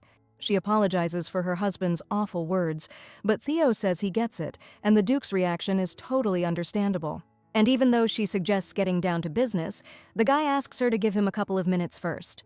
He holds out an envelope tied with rough twine to Ophelia and asks her to accept it as a gift. On the way to the duchy, Theo was lost in thought. He kept mulling over what people were saying around him. They were trying to convince the guy that the witch Ophelia was planning to lure him in and use him to summon a demon. Theo couldn't believe that this woman had specifically set him up just to exploit him. But even if it was true, he wouldn't have minded sacrificing himself for her. While Ophelia unwraps the gift, Theo says, embarrassed, that he feels bad about the whole incident that was his fault. The envelope contained crushed herbs that the guy himself had gathered and prepared for the Duchess. Suddenly, Theo realized how ridiculous his gift looked in the hands of a woman who could get any medicine she needed. He suggests throwing away this trinket that he dared to give to such a distinguished person. But then Ophelia suddenly turns away and silently walks over to the window. A moment later, the girl turns to Theo with a smile and, applying the herbs to her wound, thanks the guy for his concern. At that moment, he realizes that he was wrong to think of the Duchess as a witch who wanted to sacrifice him. All right, let's circle back. You got any idea why I invited you to this mansion? Look, I'm planning on building a shelter. That little stroll we took the other day? That was part of the deal too. And now I want you to stick around and be the face of this place. Dude's blushing like crazy. He can't believe it, thinks he's totally worthless. Ophelia's just smirking, watching him squirm. His self-esteem is seriously in the toilet. She puts her hand on his arm, tells him to chill out. She says he's earned her kindness, plain and simple. But this guy's stubborn as hell. He just won't take her up on the offer. Good thing he promised to hang around and think it over for a couple days.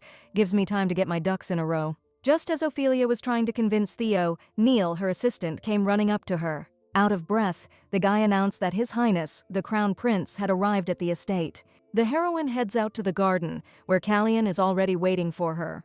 She's surprised by the sudden visit and asks what brings the prince to their estate. Throwing a rolled-up newspaper on the ground, Callian declares that everything is obviously going according to Ophelia's plan. The heroine has absolutely no idea what he's talking about, but the prince thinks she's playing dumb. He asks if Ophelia is happy that she got her way, since the emperor wants to see her. Emperor Kazentri Vilhas had long heard about Ophelia. It's not just that the Duchess is a notorious figure, with rumors about her spreading throughout the capital. Kazentri still remembers the previous Empress Margaret, who was very fond of Ophelia. After Margaret died, the girl kept up her wicked ways, but now she's suddenly changed. That's why the emperors decided to figure out what's going on, because it looks like something interesting's brewing. Irene's running up to the Duke to tell him that Neil was looking for him. Sylvester thinks his wife's up to her old tricks again, but the maid tells him something he never expected. His Royal Highness the Crown Prince is visiting their estate, and he's in the garden with the Duchess right now. Callian knows Ophelia snuck out of the house hiding her face, and then revealed her identity at the most dramatic moment. She gained the people's trust, and the news even reached the Emperor himself. The prince thinks his actions were playing right into Ophelia's hands from the start. Even though Callian's exaggerating, there's nothing wrong with the heroine having the Emperor wanting to meet her. After all, it's a fantastic opportunity to get his support. If Ophelia can sway the Emperor to her side, that's going to be the perfect shortcut to dodging a seriously bad ending. The heroine's grinning, thinking this kind of chance only comes around once in a blue moon. Callian misreads that smile as the nasty smirk of a calculating woman. So, he tells her to hold her horses, because he's going to make damn sure that meeting with the Emperor doesn't happen. Ophelia figures anyone can request an audience, but Callian says only folks with a pure heart and good intentions get in. The girl reminds the prince that he basically handed her proof of her good intentions earlier today. After all, she wouldn't risk her maid and some kid from the slums just for some long-shot scheme, would she? But, turns out, that's exactly what Callian thinks she's doing. That sets her off, and she calls the prince a pathetic, small-minded jerk. Hearing himself insulted like that, Callian loses it and grabs Ophelia's arm. Even though he's got a death grip on her, the prince is chewing her out for even daring to touch him. The heroine's like, what is this guy even saying? Because as wild as Ophelia might be, she'd never lay a hand on the heir to the throne. Because Callian's got her pinned, the bandages come undone and he sees this gnarly, bloody scar on her arm. He recoils from Ophelia, totally freaked out, and asks her what the hell that wound is. She just glares at the prince, disgusted, and tells him it's all in the newspaper he brought. Callian's all sarcastic, figures it's just a show, that Ophelia probably cut herself for attention. But she's like, I don't give a damn about your fancy titles. This scar's a badge of honor. I got it saving a kid. The prince can't believe Ophelia's actually saying this stuff. For a split second, he almost thinks she's really changed. But he's too afraid to let his guard down, because then she might see an opening and stab him in the back. If you're done talking, Your Highness, I'll take my leave. Hold on a sec. Why didn't you reply to my letter? And if you trashed it on purpose, let me spell it out. You're staying put on this estate, or things will get unpleasant. Break that rule again and I'll bury you in legal troubles. Every single one I can find. Oh, I'm so scared, she says, dripping with sarcasm. I promised to be a good little girl. She grabs his pinky, like she's sealing the deal with a pinky swear. Callian recoils like he's been burned, yelling, Don't touch me! Funny, Ophelia shoots back. You grabbed me hard enough the other day that my arm still hurts? Fed up with the whole thing, the prince heads for the exit. But just then, Duke Regan shows up in the garden, having heard about His Highness's visit. Sylvester wants to know what brought Killian here, but Killian figures he doesn't need a special invite. The Duke says he'll let it slide just this once, seeing as the prince isn't just anybody. Callian makes a show of heading for the exit, since he's already said his piece to the missus. Turning back to the girl, he holds up his pinky and tells her to never forget their little agreement. The prince warns her he won't be so understanding next time. As the gates slam shut behind him, the Duke shoots his wife a nasty look. He suddenly notices the wound on her arm and asks her why she didn't say anything. He thinks Ophelia's gone too far, considering she swore she'd never sacrifice anything out of the goodness of her heart. The girl explains how that guy went for a dagger and could have hurt Irene and Theo. Sylvester tells her not to worry and promises to call a good healer to fix her right up. She yanks her hand back, saying she doesn't need a doctor. The wound isn't deep, but it's pretty big, and if it heals on its own, it'll leave a scar. People will see it and think she's not like the other noble ladies. Besides, for her, it's proof that her body's holding up. She doesn't want the wound to disappear because she wants to remember she's willing to put herself on the line for others. from now on, that scar will symbolize Ophelia's full and exciting life. And even though she didn't say all that out loud, Sylvester figures she wants to show off the scar. Just like she used that kid to get people to recognize her good intentions, now Ophelia's trying to build a reputation on scars. Sylvester laughs, saying even he couldn't pull off something like that. But when the Duke finds out his wife promised the prince she wouldn't leave the house, he's furious all over again. But Ophelia changes the subject, cheerfully reminding her husband about his promise. They had an agreement, after all. Every time the prince sends her letters or even shows up himself, Sylvester has to pay his wife. So she demands that the Duke fulfill his promise immediately. Sylvester thinks Ophelia's getting a little too fixated on the cash, but he promises to take care of it through Neil. Before she goes, she lets the Duke know that the Emperor's also keeping an eye on her. Sylvester gets lost in thought, and Ophelia catches the word weirdo in his mumbling. He quickly concludes that it's actually a good thing, and asks her to let him know if the Emperor summons her. Because if his wife goes to the palace, her husband absolutely has to escort her. It's obvious to her that Sylvester's got his own selfish reasons for this. And even though she definitely feels safer with him around, she can't just agree to it that easily. So she's saying she wants the Emperor's undivided attention, and he might get distracted by the Duke if he tags along. Since Sylvester's claim that the Emperor is difficult didn't work, the Duke's offering his wife some cash. And even though getting paid to meet the Emperor sounds tempting to Ophelia, she tells her husband to come up with something more interesting. A few days later, having already partially carried out her plan, our girl realizes Callion's prohibition isn't so bad after all. Regent Manor is huge. You could wander around forever and never see it all. You could even get lost inside.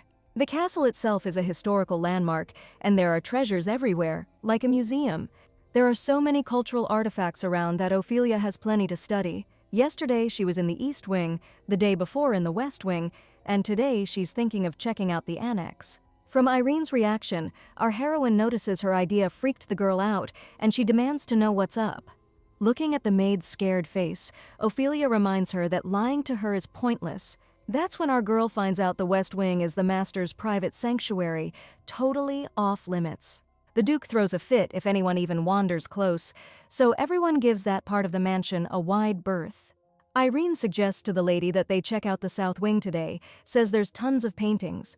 But after hearing Sylvester's orders, Ophelia decides to head straight for his personal space, just to get under his skin. Approaching the West Wing, the heroine finds a completely abandoned building. She never imagined there could be a place like this on the estate, looking like some kind of haunted house. It just doesn't fit with the Duke's image. The guy's obsessed with being clean and tidy. Ophelia goes inside, and it's even worse than it looked from the outside. The layout's the same as the other wings, but it's covered in dust and cobwebs everywhere you look. Going up the stairs, the heroine comes face to face with a huge portrait of a beautiful dark-haired woman. Just then, the girl hears footsteps behind her. She turns around and sees Sylvester, who's pissed about her visit, yelling that this is going too far. The heroine explains she was just bored, and even though the Duke says he's not mad, she can see he's fuming. Sylvester tells his wife to get out of this building and quick, but she's curious about the woman in the portrait, who's clearly the Duke's mother. She insists a wife has a right to know these things, but Sylvester thinks Ophelia's better off not knowing a lot of stuff. The Duke kicks the heroine out and forbids her from coming here and digging around in all this anymore.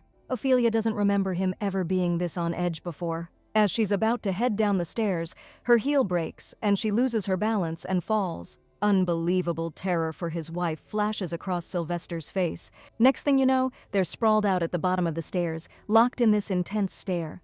Realizing the situation, she apologizes and thanks the Duke for catching her. Sylvester's like, could you maybe get off me? It's kinda uncomfortable lying under you on this hard floor. Once they're both up, he gets all weird and flustered, saying, "The important thing is, Ophelia, you're not hurt." The girl's totally confused why this tough dude is acting so shy. Back in her room, she faceplants right onto the bed. She calms down a worried Irene, insisting that she's fine. But honestly, Ophelia's the one feeling awkward about Sylvester's totally teenage reaction. She doesn't get why he's acting like this, because if it keeps up, they might not even get divorced. If Ophelia ends up staying with the villain, it's game over. The whole story's gonna get so messed up, there's no telling what'll happen next. So the heroine asks Irene when her house arrest is up, and finds out it's just 1 week left. She asks the maid to help her get ready to go out. The Duke's at his desk, but he's totally zoning out, not even looking at the paperwork. The aide notices his boss is lost in thought and asks what's up.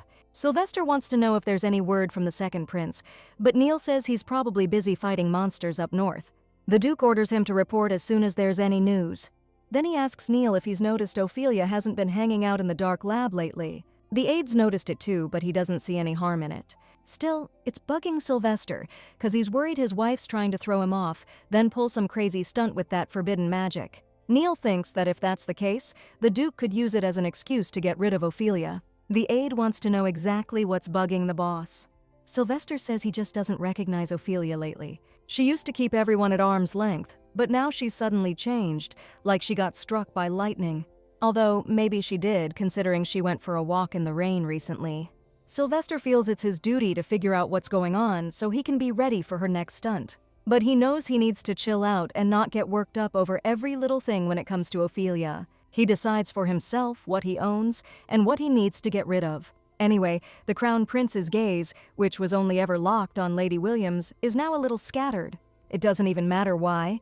That is, all that matters is finding an excuse. Once the public's opinion of the Crown Prince hits rock bottom, Sylvester's planning to put the second prince on the throne. We gotta get him on the throne no matter what it takes. That's the Duke's endgame. Meanwhile, the heroine, face hidden under her hood again, heads into the city with Irene. The maid's getting worried about her lady. This alley they're in looks kinda sketchy. Ophelia's thinking she should have studied up more on dark magic, could really help her protect herself. Finally, Irene spots the green awning her lady was talking about earlier. Since the place totally matches the description, Ophelia suggests they head inside. But as soon as they're in, some weird smell just smacks them in the face. Figures, this place is definitely not on the up and up. A big burly dude with a beard comes out and tries to shoo them away, saying they ain't got nothing for them here. Irene's all over him for being so rude to her mistress. This guy couldn't care less about manners. He's not expecting any princesses or duchesses here. Ophelia, cool as a cucumber, just drops the bomb that he's illegally selling monster meat. I mean, everyone turns a blind eye to eating monsters on the battlefield, but selling the meat in your shop? That's straight up illegal. According to the Duchess, if the Imperial Guard finds out, this guy is looking at 15 years behind bars, minimum. The shopkeeper demands proof because empty threats aren't gonna cut it with him. Instead of answering, Ophelia silently pulls back her hood and the guy's like, "Who the hell are you?" The Duchess is shocked he still doesn't know who she is. Even the lowlifes in the back alleys know her face. The girl introduces herself as the wife of Sylvester Regan, Lord of the Dark Alleys, and a dark mage. But she's not here to threaten the shopkeeper, she just came to buy some meat. Irene, with pure terror in her eyes, asks her mistress what she plans to do with the monster meat. She smiles, saying it'll be a gift for a very special someone. The prince and Fleur are eating, but Callion's strangely quiet, and she's worried he doesn't like the food. Without looking up from his plate, he says everything's fine. Later, Fleur wonders why Callion's completely lost his appetite lately. Even her warm hugs don't help him, and she really wants to help but doesn't know how. On her way out, Fleur runs into Sir Leon, who offers to get her an escort when he hears she's leaving. She declines, not wanting to pull anyone away from their duties.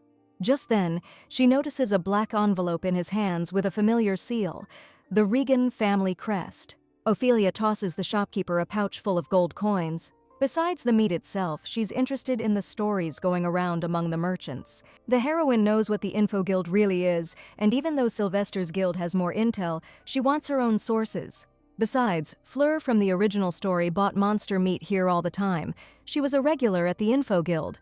The guy reaches out to Ophelia and tells her to call him Joseph. He promises to hook her up with the best cut of meat, but first, he needs to know what to call her. If he keeps calling her Lady, it'll raise eyebrows, so the guy suggests they come up with a nickname. The heroine says to call her Eugene, that's what she was called back in the real world. Joseph agrees, even though the name sounds kinda weird to him. When he asks when she's gonna kick off her plan, she just says it'll be soon. And until then, Irene will be coming here in her place.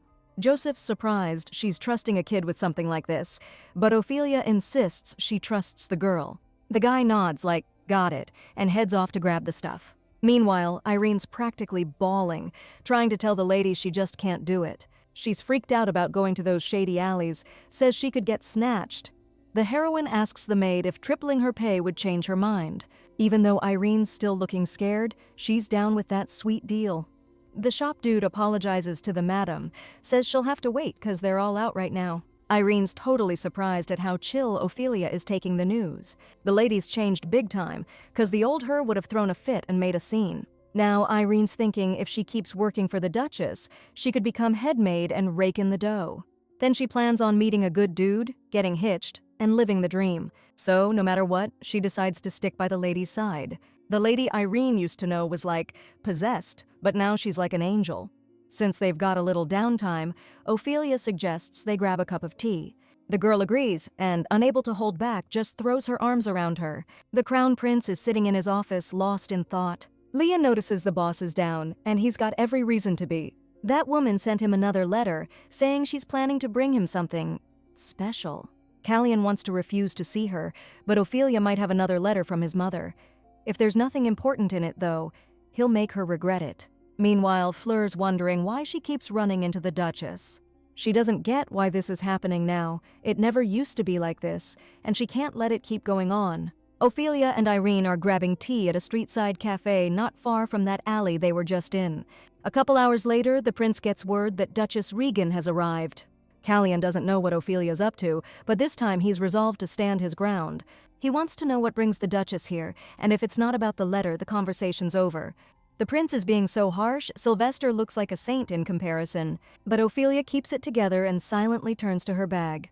She announces she's brought His Highness something he'll like way more than the letter, and opens the bag. Ophelia holds out a blood-smeared box to Callian. The prince thinks she's completely lost it.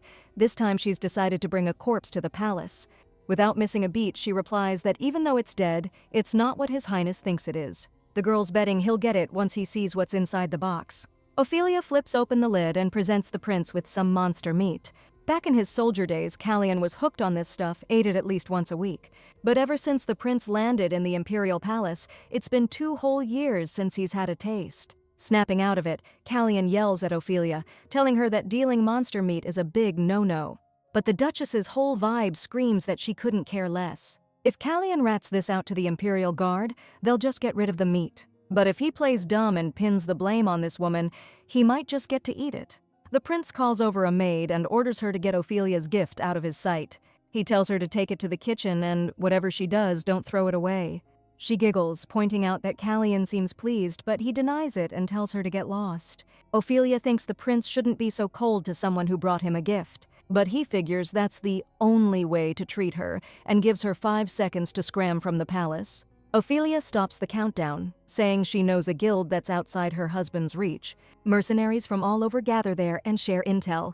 Callian should know it's dangerous to make any moves without intel these days. The prince can't deny that, since he just felt that himself. He's keeping tabs on the Duke and the second prince and needs info, cause Sylvester's already got most of the guilds locked down. Ophelia can't reveal the guild's location, since they're super careful, so Callian's gonna have to work with her. When the prince asks what the Duchess gets out of all this, she says she's got a thing for him. Her behavior strikes Callian as so brazen and shameless that he jumps up, completely outraged. The prince accuses Ophelia of betraying Duke Regan, considering she's his wife. He tells her there's absolutely no way he'll ever fall for the Duchess, but she coldly tells him not to worry because she's not saying this to win him over. Honestly, she doesn't care if he rejects her help. The main thing is to make Callian believe she's capable of betraying her husband at any moment. And even though it might hurt Sylvester, he ordered her to attract the crown prince, so it's in his best interest. Ophelia stands up too, and declares that she thinks it's only natural to want what's best for someone you care about. Callian laughs and calls Ophelia completely messed up. The girl laughs back and confirms that she really is the best villainess ever. Back in the carriage, she orders the driver to wait a bit before leaving since she's really tired and wants to rest. Even though this day completely drained her, the girl actually managed to catch Callian's eye. Her supporting the prince could screw things up for Sylvester, but then again, the Duke's practically untouchable, the ultimate bad guy. The main thing is not to piss off her husband, which the original Ophelia did way too often.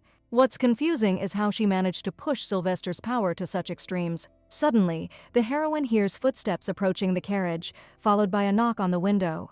Pulling back the curtain, Ophelia is surprised to find a smiling Fleur outside. She doesn't get why the girl who was just putting her down is here.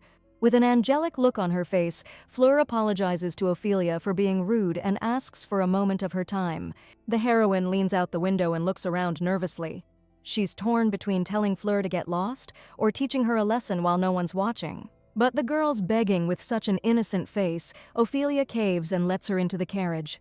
Settling across from the Duchess, Fleur admits she was pretty rough last time and apologizes again. Our girl asks if this means they shouldn't see each other anymore, 'cause if the prince finds out about their meeting, he'll be ticked off again. Fleur promises Callian won't find out about anything. Still, Ophelia can tell that behind that innocent smile there's a straight-up lie. Since she doesn't see the point in dragging this out, she decides to get rid of Fleur ASAP. But then the girl suddenly drops that she's heard the Duchess has been acting different lately. After a beat, she tells Ophelia that she's planning on splitting with the Count soon and marrying the prince. So, the girl wants the Duchess to come and give them her blessing. Fleur was born into a merchant family, not highborn, but they weren't exactly hurting for cash either. They always praised the girl, called her an angel. She never imagined everything could fall apart until her father's ship went down. In an instant, the family lost it all, even their food supply. The house reeked of booze, filled with shouting matches, crying, and angry faces. People's pity felt fake, like they were getting off on watching someone else's misfortune. One day, an older nobleman approached Fleur and offered to marry her, promising to cherish her forever. And even though it was awful, she didn't see much difference compared to the hell she was already living in. Maybe this was her shot to dodge a bullet, so Fleur said yes. The Earl married the girl, paid off all her family's debts, and now she had it all. Fleur's high-class status was admired, and once again she was an angel to everyone else. And then one day she found a wounded young guy in the garden, his hair shining like gold. Like she was in a daze, the girl brought him home and started taking care of him. Fleur quickly realized this was her destiny, and then found out the guy she saved was the crown prince. He called her his savior and asked her to be with him. That's when Fleur understood that she was special. Up until then, she'd been suffering, all for the sake of meeting this man. Being just a commoner and a countess wasn't enough for Fleur. She was burning with the desire to become empress. But later she met the Duchess, who looked like a real snow fairy. Seeing Ophelia's striking beauty and noble bearing, filled with the spirit of freedom, Fleur realized she couldn't win. But then the Duchess's incredible spite comforted the girl, because all of that only brought her and Callian closer together. Ophelia was tearing Fleur apart, but the prince was all over her, defending his girl. That's when she knew, no matter how gorgeous Ophelia was, she didn't stand a chance. Now she's sure you can't go back. And all the crap she went through was so she could shine someday. Fleur lifts her head and catches Ophelia's death glare. Smiling, the girl asks what's up, and if the Duchess is really gonna skip her wedding. She's expecting Ophelia to blow a gasket, 'cause she can't keep her anger bottled up. But against all odds, the Duchess calmly says it's worthy of blessing and she'll gladly be there. Then she asks Fleur if that's all to excuse her because she needs to get going. It's only when the carriage rolls away that Ophelia finally loses it. She realizes the girl was trying to get a rise out of her and feels totally burned that she couldn't clap back. Even though the Duchess didn't lay a hand on Fleur, there's no guarantee she won't make stuff up again. In the original story, Fleur was a sweetheart, and these character differences are seriously giving Ophelia a headache. Finally, the heroine's carriage pulls up to the estate, and she can't wait to relax in her chambers. Sylvester greets his wife at the doorstep, noticing that she's noticeably late. Even though Irene told the Duke that his wife went to meet with the prince, he was still worried about her. Taking a look at his wife, he asks if everything's all right because she looks a little rough. As much as Ophelia wants to tell Sylvester everything, she feels like she shouldn't. But after a second of silence, it's like a dam breaks, and she tells him how Countess Williams barged into her carriage after a successful meeting with the prince. After blurting everything out in one breath, Ophelia freezes, surprised at herself. The Duke asks his wife if she hit Fleur, and she replies that she held back, even though she really wanted to. Sylvester's giving Ophelia props for that, but thinks they gotta watch their backs now, 'cause the Countess clearly just declared war. The heroine's wondering if the Duke knew what that woman was really like. He says he had a bad feeling about her, and his guts never steered him wrong. Seriously, thinking back to the original story, Fleur was no pushover. She held her own even when Ophelia was throwing shade, stuck to her guns till the end, and had some serious determination. The Duchess needs to ditch this wrong idea about Fleur, who definitely knows how to get what she wants. The next morning, Ophelia heads out to the training grounds where Theo's working out. Even though she's asking if he's having a tough time on the estate, the guy thinks he doesn't deserve even half of this. Theo thanks the Duchess for taking him in, even though he was a total jerk and turned down her offer at first. Then the guy tells Ophelia about how he's been killing it with his sword training. Word is, the Duke himself watched him train last time, and Theo thinks the Duke kinda took a liking to him. The kid's stoked that the Duchess is in such a good mood today. Out of the blue, the Duchess asks if he needs anything else. Theo's a little embarrassed at first, but then admits there's something she could help him with. Ophelia sprints down the hallway, wondering why she didn't think of this sooner. Theo confessed that his teacher gave him a textbook, but he can't read it since he never learned how. Ophelia bursts into the Duke's office so dramatically that Neil jumps out of his skin. Sylvester chuckles, saying it's been a while since his wife barged in on him like that. The girl rushes to the Duke, grabs his hands, and begs him for money for something super important. It took Sylvester a second to process what she said, 'cause he was too busy focusing on her suddenly touching him. The next day, the Duchess, accompanied by her husband and his assistant, heads into the city. The Duke's grinning. It's been ages since he's been to a place like this for personal reasons. Soon, Neil splits off, and this outing starts feeling a lot like a date. When Ophelia asks why they're here, Sylvester says his wife needs some new clothes. He thinks she's been dressing way too plainly lately. Sylvester thinks her outfits are, well, let's just say they're not doing her justice and might give the wrong impression. And even though Ophelia tries to explain she didn't ask for money for clothes, he tells her they can talk about it later. The Duke smiles and asks her to just spend the day with him. And since this guy usually gets on Ophelia's nerves, she's totally thrown off by his sudden change of heart. The atelier owner offers the Duchess all the hottest new items of the season. All those frills and lace. Seems like overkill for a girl, don't you think? The Duchess's outfits always get tons of buzz, so the designer's not gonna miss a chance to show off their dresses. Ophelia's not feeling any of these, but Sylvester keeps pushing her to buy everything in sight, so she just tells them to wrap it all up. Pointing at a dress in the window, Ophelia suddenly spots a kid plastered against the glass outside. The designer says this kid's been hanging around for days, staring in the window every morning. They've told him to scram plenty of times, but he always comes back the next day. Hearing that, the Duchess just bolts out of the shop. Sylvester's just standing there, totally confused. Out on the street, Ophelia sees the redhead kid scratching symbols into the dirt with a stick. To her question about what he was doing there, the kid just curtly replied, 325 gold. Since the Duchess didn't quite get what he was talking about, the boy explained that it was the exact price of the goods she'd bought. He'd been keeping a close eye on the staff and figured out exactly how much stuff the lady had picked out. Ophelia was surprised he knew the precise cost of the dresses. According to the kid, he'd been complimenting customers and getting the lowdown on the outfits for the last couple of days. They told him everything. Some even showed him their purchases, and that's how he started to get the hang of things. The boy also figured out how much the price went up with accessories, and that's how he came up with the exact calculations. And even though he was sure he'd calculated everything correctly, the Duchess suddenly declared that the boy was wrong. She said there were some pretty simple dresses that cost way more than dresses with a ton of accessories, and the price of an outfit wasn't just about the bling. Ophelia claimed his calculations were off because she'd spent 487 gold.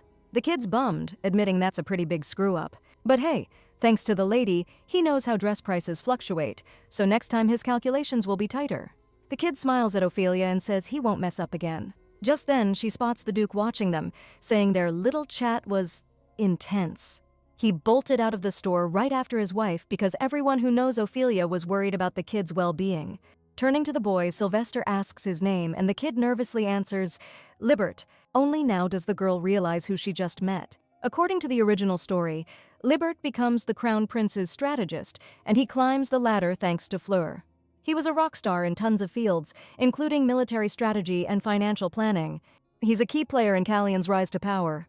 Thanks to Sylvester, Ophelia just bumped into a character who doesn't even show up until way later in the story. Meanwhile, the kid is totally stoked. He never dreamed he'd meet Duke Regan and his wife. Libert recognized the Duke and Duchess right away. Their reputation speaks for itself. There's even been a rumor going around that they rescued an orphan from the slums and took him in. Libert says he hangs out here in his free time because he's a huge bookworm. But sometimes the kid gets jealous of the academy kids he sees in their uniforms. He wonders what it's like to be a student and actually go to classes. What's it like sitting in classrooms packed with more books than you'd find in any bookstore? Libert's convinced that if he ever got the chance to study, he'd be the best student ever. Suddenly, the kid drops to his knees in front of the Duke and Duchess, begging them to take him back to their estate. He's begging to be taught anything and promises to pay us back big time. Not believing her luck, Ophelia tries to convince her husband to take the boy in, but the Duke thinks it's too much hassle. Giving his wife a stern look, he asks if she's planning on turning their estate into an orphanage. She insists that this kid is seriously smart. Sylvester admits their conversation was kinda interesting, but doesn't think it's enough. Libert's not bad for his age, but it's not enough to bring him into the mansion. The Duke's not sure if this kid is worth his time and money. Ophelia realizes Sylvester's right, since Libert's only shown his potential so far. And even though she really sees it, proving it is pretty tough. Plopping down right on the ground, Libert stubbornly declares he'll sit there until they take him. He knows he might never meet guys like this again, and this could be the only shot he gets in his life. The kid's shaking, begging them to believe that even if he can't prove it now, he's sure he can be useful to the Duke. Sylvester keeps quiet, and Libert notices a crowd starting to gather. You can hear the murmurs in the crowd, saying Duchess Regan is messing with the kid kneeling there. The Duke sighs and tells his wife she always has a soft spot for the oddballs. With that, he grabs the kid who's shaking like a leaf by the scruff of the neck. To everyone's surprise, Sylvester suddenly picks him up and says he'll let it slide because he's feeling generous today. Libert can't believe his luck when the Duke offers him a chance to prove himself. Ophelia's never seen Sylvester smile like that before, and she can't figure out what caught his eye. Meanwhile, the Duke suddenly announces that he has a fondness for the younger generation. When His Grace got back to the estate, Neil couldn't hide his shock seeing the young boy in his lord's arms. Sylvester put his assistant in charge and announced he intended to raise the kid.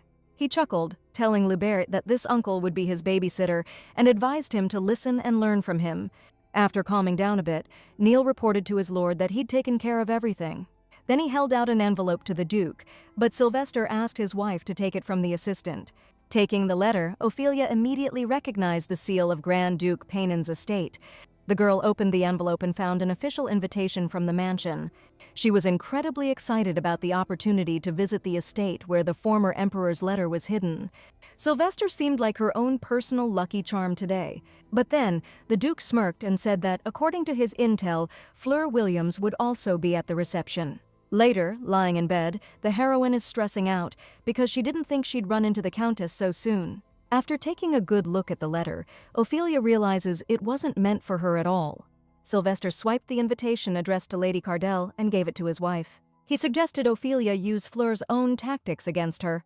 The heroine's already tired of going up against this girl, but now it's not just a simple case of good versus evil. Clearly, they've moved beyond the predictable storyline, and now Ophelia needs to solidify her standing. An unusual confidence suddenly fills her. She sees a path and knows she can make it work. Ophelia's gonna take all the good stuff that made Fleur seem like a saint, and this time, she's gonna be the one playing dirty. The next morning, Irene returns to the estate with the box her mistress sent her for. The girl says she was really nervous because of the way the merchants looked at her, but she toughed it out and got what was needed. Ophelia's giving Irene props, saying she knew she could count on her. The maid says Joseph was grumbling like crazy because it was a pain to get that gift for Duke Paynan. Irene's blown away by how gorgeous her mistress looks, saying that new dress is killer on her. And even though the maid thinks Ophelia's got amazing taste, her husband actually picks out most of her dresses. Just as she's about to head to Duke Paynan's mansion, Sylvester shows up in the doorway. He says Ophelia looks all right and asks if she dolled herself up to impress him. She replies that all she knows is her husband's got a great eye for fashion, and now she's got a role. Then, out of nowhere, the Duke announces he's going to the reception with her. He turned down Paynan's invite last time, so now he's gotta go, even though he thinks it's a drag. Arms crossed, Ophelia asks her husband who he's trying to wow with that getup. Sylvester says it doesn't matter, because people will notice a well-dressed couple anyway. The Duke holds out his hand and suggests his gorgeous wife get a move on. Arriving at the location, Ophelia marvels at the mansion's grandeur. Besides, the weather here on the southern border is way different than in the northern Regan territories. The girl heard it's beautiful by the coast, but she won't have time for a walk since the reception's inside the estate. For now, she needs to get closer to the Grand Duke, so she asks if Irene put his gift in a safe place. The maid rushes off to find the coachman, which really surprises Sylvester. Hearing that Ophelia prepared a gift for Paynan, he doubts the Duke will even accept it. After all, last time she tricked him into eating a salt crystal disguised as candy. Hearing this, our girl is determined to apologize to the Paynan family. Sylvester's telling his wife that the Grand Duke was actually considering executing her back then. If Regan hadn't stopped him in time, Ophelia would be 6 feet under right now. So he's asking his wife again to remember everything he went through for her. The heroine says she's so grateful for his help, she just doesn't know what to do with herself. But Sylvester's grinning so wide, it's like he totally missed the sarcasm. The servant at the entrance checks the invitation and notices it's addressed to Countess Cardell. Ophelia reminds the guy who she is and says she's here in the Countess's place since she's feeling under the weather. The Duchess glares at the servant with such a nasty look that he agrees to let her in. Hooking her arm through Sylvester's, she gives a sweet smile and asks him to announce their arrival to the hosts. The Duke and Duchess proudly enter the estate as the guests whisper in shock at their unexpected visit. Ophelia can hear people in the crowd whispering that she stole the Countess's invitation, but she's trying to ignore it. Sylvester glances at his wife with a smirk and asks if she's planning on roughing him up. The girl replies that she just wants to get out of this hall as soon as possible. But the Duke starts pushing Ophelia's buttons again. Noticing everyone around them is hanging on their every word, she plays along with Sylvester. Ophelia says she's barely holding back from unleashing some serious dark magic on him. The heroine thinks it's weird that Payne isn't showing up at an event he organized. The Grand Duke is actually incredibly paranoid. Back in his younger days, he was in a war where he caught a nasty disease and almost kicked the bucket. After surviving that terrible experience, he became totally obsessed with his health. Ever since then, he's only let one person get close to him, and that's Sylvester. When the Regan family enters Payne's study, he jumps up to greet them, all smiles. When Sylvester asks how he's doing, the guy says his maid's been sick, so he's been stuck in his room to avoid catching whatever she's got. Suddenly, Payne spots Ophelia and can't hide how ticked off he is. The girl decides to play it cool, greeting him with a smile. Sylvester explains that he was originally planning to come alone, but his wife really wanted to get the Grand Duke a gift. Payne hopes it's not those salty crystals again, for crying out loud. Because if it is, no matter how much Sylvester begs, he won't let Ophelia get away with another stunt like that. Stepping forward, the heroine bows before the Grand Duke and sincerely asks for his forgiveness. Payne is shocked that the incredibly proud Ophelia Regan is actually bowing her head in apology to him. Out of nowhere, she says the Grand Duke reminds her of her dad, who she just lost. And she's really sorry if she went too far, trying to get close to him with her jokes. Payne thinks she's matured since they last met, and to prove it, Ophelia wants to give him a gift. Opening the box, the Grand Duke is surprised to find a dragon's fang inside. Sylvester knows how hard it is to get something like this, and Ophelia pulled it off without anyone even noticing. Handing Payne the gift, she tells him they have a kid named Theo. She says that because of him, she met a mercenary who'd been to the Dragonlands, and he showed her this fang. With a straight face, Ophelia lies that as soon as she saw it, she knew she wanted to give it to the Grand Duke. Payne's impressed by her thoughtfulness, and her sincerity seems totally legit to him. Turning away from the guests, he says Duke MacGuffin was a special person to him, and he's deeply saddened by his unfortunate demise. Since a guy can't just accept a super expensive gift like that, Ophelia agrees to ask him for a favor instead. And so, a little while later, our girl, with her maid in tow, is checking out the massive library at the Payne estate. When Irene asks what book they're looking for, Ophelia tells her they need Introduction to Curses. Just like the title says, this book goes deep into the spells from the world of dark magic. But the Payne family's known for healing magic, and they look down on the dark stuff. The former Empress hid a letter in this book and gave it to the Grand Duke as a gift. Since it came from the Empress, he couldn't just get rid of it, so they just stashed the book away somewhere. Ophelia's glad she managed to gain the Duke's trust, and patching things up with his wife would be a plus, but she decides to worry about that later. Our girl's wondering why the Empress went to such lengths to hide those letters. The contents of those messages must be seriously messed up. Finally, the girl finds the book she needs, but when she reaches for it, it falls right on her forehead. Ophelia opens the book and finds a letter. Our girl is stoked about this chance to boost her rep with Callian. Suddenly, Ophelia's attention is grabbed by what's actually in the book. It says dark magic is witchcraft that draws power from the monster realm, and there are 2 ways to fire it up. First, you can strike a deal with an entity from the demon dimension. Second, you can make a sacrifice to get the power, and the sacrifices are pretty straightforward. We're talking about emotions, which become both the source of the magic and the sacrifice, a real delicacy for demons. I mean, demons live by feeding on human emotions. The girl's thrown by this because she doesn't remember any of this being in the original story. Ophelia first tapped into dark magic when she lost her father and was drowning in grief. So, she basically made a deal, sacrificing her sorrow to get it. And that sorrow was so intense it actually let her summon a demon. So, the way she sees it, she needs to crank up the emotional intensity to use the magic again. She tries to fake being pissed at Sylvester to test it out, but it's a total bust. Irene catches Ophelia in the middle of this ridiculous charade. Totally freaked out by what she just saw, she asks if the Duchess is all right. The Duchess tells her to forget everything she just witnessed, and then she bolts out of the library with the book tucked under her arm. Back in the hall, Ophelia suggests Irene grab a bite before they hit the road, since they're all done here. But just as she's about to chill and enjoy the peace, Fleur, who she completely spaced on, walks into the room. Ever since the Countess showed up, this place is suddenly buzzing. Ophelia tries to use the chaos to slip away without running into Fleur, but then she hears someone order her to halt.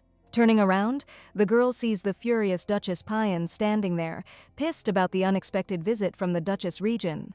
Everyone around tenses up, like they're expecting Ophelia to pull some stunt. But instead, the girl bows her head to Duchess Payan and meekly apologizes. Ophelia knows that the woman got into trouble because of her last time, and that's why she's offering a sincere apology.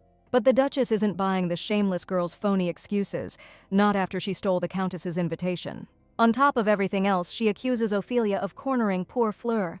While our girl's trying to figure out what she's talking about, Lady Williams rushes forward and takes the blame. According to Fleur, the Duchess just gave her a stern talking to and put her in her place.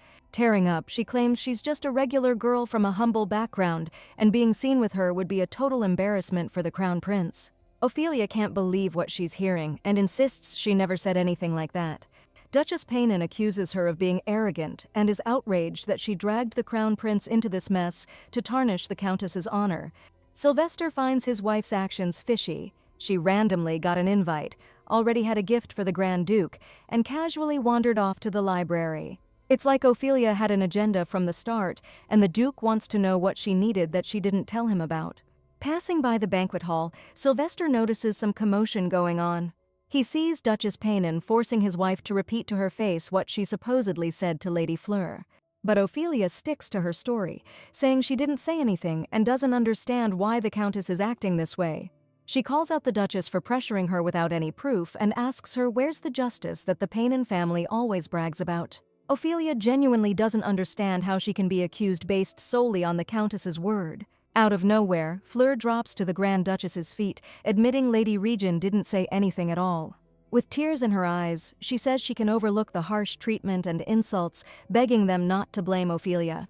Our girl's floored by Fleur's little performance. But Payan refuses to believe her, saying he doesn't trust the rumors that Ophelia's actually changed. She's just so done with people trying to screw her over, even when she's minding her own business. Emotions are boiling over, a dark shadow flashes across the floor, and dark magic starts crackling around Ophelia's hands.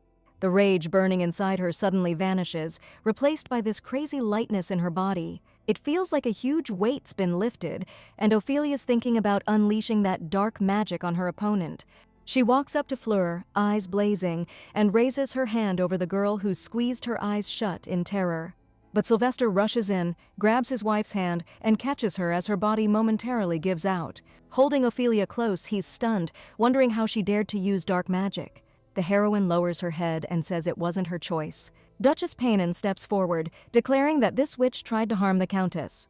Sylvester, keeping his cool, retorts that she should know what drove his wife to use dark power. According to Payan, Ophelia insulted Fleur, and she wanted to teach her a lesson, and it's beneath the Duke to get involved in women's squabbles.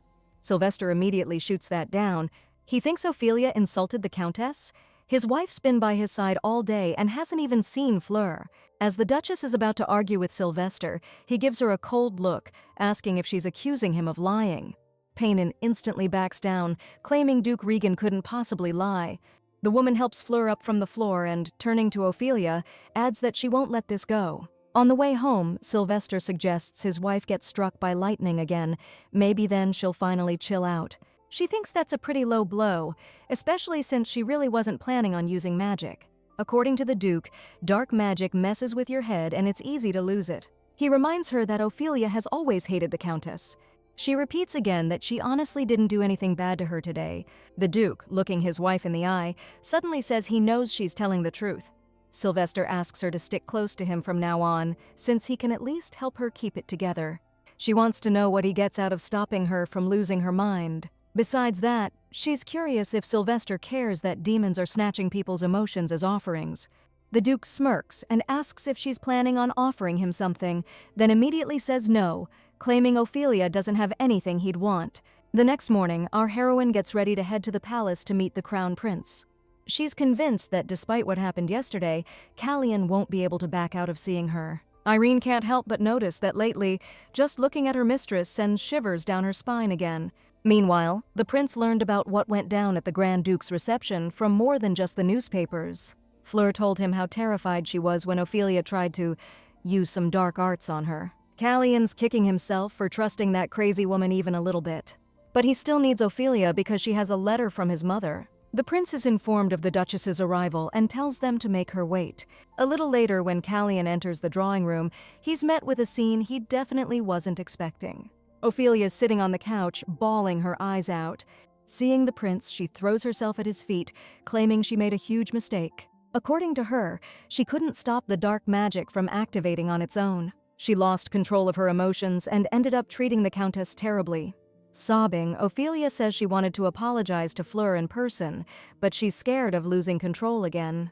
She claims she's afraid of herself, and then Callian, handing her a handkerchief, tells her to stop crying. He thinks none of this sounds like Ophelia at all, and he doesn't like it one bit. Clutching the handkerchief, the Duchess says she can't stop thinking about what happened yesterday. Then she adds that she's considering going to the temple, which completely shocks Callian. Ophelia continues, saying that maybe the temple can help her control the dark magic, even if it costs a fortune. The prince flat out refuses to continue this conversation and declares that he's against it. Honestly, she was expecting him to say that, seeing as the Empire and the papacy are always at each other's throats. And if Ophelia suddenly switches sides and teams up with the priests, the imperial family is going to be in deep trouble. She keeps pushing the point that since she can't meet with the Countess, she has no choice but to rely on the temple for help. But Callian's so against it, he'd rather Ophelia just not control her powers at all. Everything's going according to her plan, so she agrees to do whatever the prince tells her to. She spins a tale about spending the whole day with her husband, greeting the Duke, and then running into the Duchess, who totally misunderstood and thought she'd insulted the Countess. But Callian calls her out on it, saying Fleur already came to him yesterday and told him what really happened. Trying to prove she's innocent, Ophelia suggests the prince check with the librarian about her visit. She repeats that she wants to apologize to Fleur, but Callian tells her not to stir up even more trouble. Ophelia's pleased, because she managed to plant a tiny seed of doubt in his mind with her tears, which shocked him more than she thought they would. The prince reminds her not to go to the temple under any circumstances, then asks if there's another reason for her visit today. The heroine hands Callian another letter from his mother. You can see on the prince's face how much he'd been waiting for this. Callian asks Ophelia about the third letter, the one hidden in the imperial palace. The girl lies, saying she doesn't know its exact location, and notices the prince's vacant stare, like he's about to tear the whole place apart. But Ophelia knows it's no use, because the letter's hidden where he'd never even think to look. Getting ready to leave, the girl asks if Callian wants to thank her. Since he refuses, she smiles and says she hopes that one day he definitely will. Neil excitedly runs to Ophelia to announce that the perfect locations have been found, and Libert echoes his words. The assistant asks the Duchess to take a look at the 3 proposed options, and the boy repeats after him again. Turns out, Libert's still working on his manners, so Neil's making him repeat after him to learn. The heroine asked Sylvester for more cash to get the orphanage built. Fleur did it in the original story, but Theo just reminded Ophelia about that. It's the least the heroine can do for the future swordmaster and Libert. Neil's showing the Duchess a map with what he thinks are prime locations. Yeah, they're next to the slums, but they're not too far from the main shopping drag. Ophelia suggests a spot on the wasteland, which she thinks would be perfect for the kids to play. Neil's blown away by how much she cares about the kids. He's starting to think she really did get struck by lightning, but she jokes about using magic to actually strike him with lightning. She decides to go with that spot and suggests putting up a statue of the Emperor across from the orphanage as a sign of respect. The assistant's surprised by this idea and figures the Duke probably wouldn't be down with it. The girl just laughs it off, says she doesn't sweat it, cause Sylvester's opinion never mattered to her anyway. Truth is, our girl totally expected her hubby to flip out. But when the Duke hears about it, he loses it, calls her nuts, and says there's no way he's signing off on that. The duchy's been building up its power for ages, and the Emperor's influence ain't what it used to be. Ophelia knows damn well the whole world will be blown away by the Regan family's loyalty if they put up that statue. She reminds her husband that he was the one who wanted to meet with the Emperor. The girl insists they just gotta show the ruler some good old-fashioned loyalty. Sylvester thinks this idea is so off the wall, he's speechless. When his wife asks if he knows what the Emperor's goal is, the Duke says, duh, he wants to grab more power. Ophelia says the imperial family's been slowly gobbling up smaller territories one by one. They're quiet now, but who knows how long they'll keep up this act of being peaceful rulers. She's asking the Duke, if the ruling family decides to come down hard, which family does he think they'll target first? A question like that would shake anyone up, and you can see on Sylvester's face how worried he is. Looks like he still hasn't figured out what the Emperor is really like. Ophelia doesn't see anything special about a regular statue in an orphanage, and even though the Duke is considering showing some good faith to lower the Emperor's guard, they can't keep up the charade forever.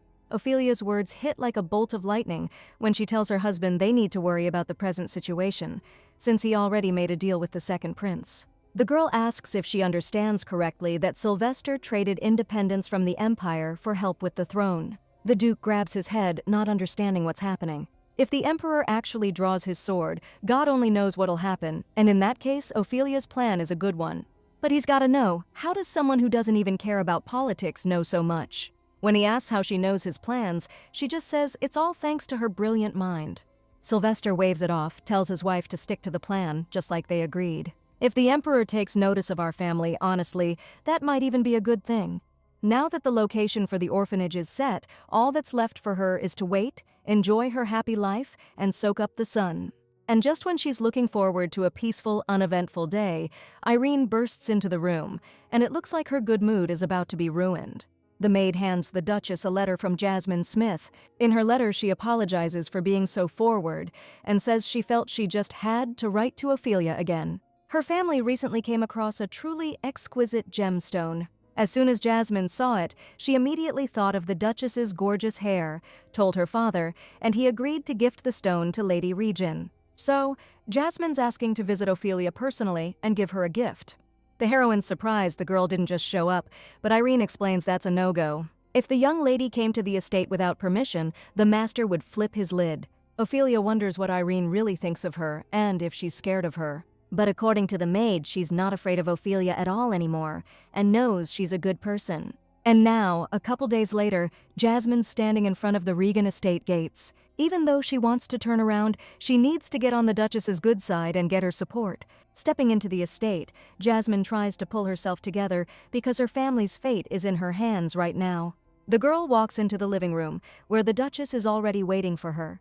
Jasmine sits down across from her, modestly lowering her head. Ophelia asks Lady Smith what brings her here, and the girl flinches. Her reaction confirms what she suspected. She's here on a personal mission. Jasmine struggles to find the words, unsure if she should just tell the Duchess she came to thank her. But she's afraid things will go south if Ophelia catches her in a lie. The girl decides honesty is the best policy, and it'll show the Duchess she's sincere. Jasmine, trembling, admits that her family is in deep trouble. Their main source of income, the mine, has dried up completely, and they're on the verge of going bust. The workers are pissed about the late paychecks, and there's talk of them storming the mansion. With tears in her eyes, Jasmine confesses she's really sorry for showing up with this gloomy scheme to get the Duchess's attention. Ophelia silently gets up from her seat and walks over to the girl. Reaching out, she lifts Jasmine's head, looks her in the eyes, and promises to help. There are some people who really need to make things right with Ophelia. And this sweet kid is apologizing, even though she didn't do anything wrong. The Duchess says she appreciates that Jasmine didn't lie to her because she can't stand lies. She promises to talk to her husband about it, but if she can convince him, Ophelia wants something in return. The girl promises to give her anything she wants. Our girl offers to get the sweet kid a new dress.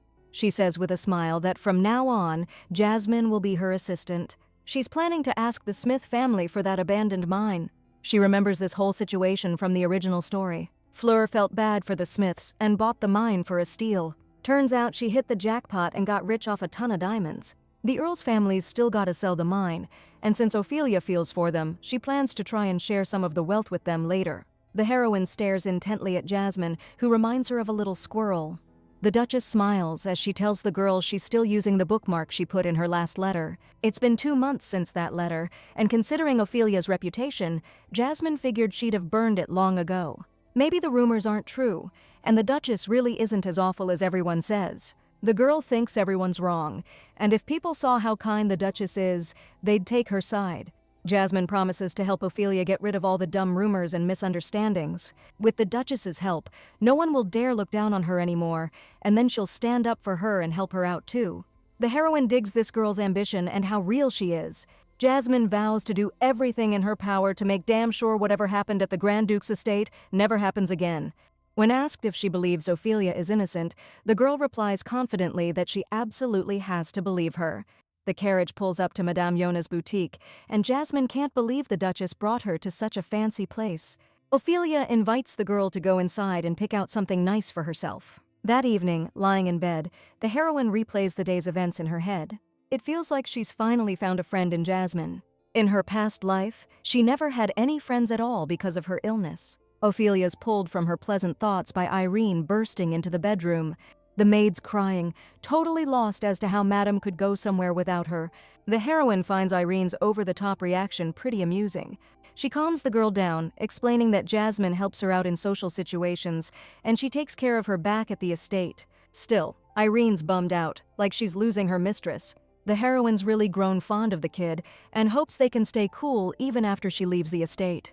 She wonders if Irene would stick by her if she ended up with nothing after the divorce, but Ophelia decides to keep that to herself. Suddenly, the maid remembers the Duke was looking for her and figures they need to have a chat. The heroine was expecting this, seeing as how she blew through all that cash in his name today. And now, Sylvester's giving his wife the cold shoulder, pointing out she really went on a spending spree today. Ophelia's surprised he found out about it so fast. The Duke just smiles and stares at his wife, waiting for her to figure it out herself. Just by looking at him, she knows her husband sent someone to tail her. He says Ophelia's been acting suspicious lately, but hasn't actually done anything, which just makes it even more sus. Walking up to his wife, Sylvester asks why everything's going so smoothly when she's barely lifting a finger. Pulling an envelope from his inside pocket, he announces that they've landed a big one. The Emperor sent them an invite for tomorrow. Sylvester only ordered the statue work to start yesterday, and the Emperor's already reached out. Clearly, he's keeping a close eye on their family, so they can't just sit on their butts. The Duke wants to know what his wife is up to. She's doing stuff she's never done before, recruiting talented people and finding herself a new assistant. According to Ophelia, Jasmine is needed to attract the prince, because the girl can help clear her name. As for talented people, we need them to get the Emperor's attention. If Ophelia can get His Majesty's backing, at least she won't be facing the ultimate penalty. Sylvester fires back, saying that he protects his wife, and no one in the entire kingdom would dare lay a hand on them. He tells Ophelia not to talk crazy and insists that she's not going to die. And even though she hopes that's true, the original ending still freaks her out, especially since Fleur has openly declared her an enemy. With a sigh, she suggests to Sylvester that they just get a divorce, thinking it'll be better for both of them. The Duke doesn't understand why she's rushing the divorce, and Ophelia repeats that she doesn't love him. Hearing those words, Sylvester freezes, and he feels his fists clench with anger. Getting a grip, he asks if she loves the Crown Prince. Ophelia smiles and replies that she's not sure if it's love. Sylvester's thinking she's got it bad for Callian, more than for him anyway. She can tell he's pissed, but the Duke denies it and just tells her to get lost. The guy turns away, and Ophelia's even more convinced he's fuming. Sylvester snaps, saying that's not it, and he says it with so much venom that she scrambles to get out of the office. The Duke just can't figure out why Ophelia's suddenly changed so much and why she's in such a hurry to leave. The thought that she's hiding something from him is eating him up. It's probably nothing, but for some reason Sylvester just can't shake it. The Duke, Neil, and Libert are waiting for Ophelia, who promised she'd be down soon. And finally, the girl shows up on the staircase in a killer emerald dress. Sylvester's so blown away by how hot she looks that he can't take his eyes off his wife for a minute. Ophelia takes her husband's arm and heads towards the carriage. Feeling his gaze on her, she looks up and meets the Duke's eyes. Sylvester looks away, feeling like he's about to lose it. The Duke stays silent the entire ride, avoiding Ophelia's gaze. She can tell he's still ticked off from yesterday's talk, but she doesn't get what exactly set him off. She speaks to the Duke, and only after the second try, when he finally reacts, she asks if he's mad. Arms crossed, Sylvester says it's like the 100th time he's had to deny it.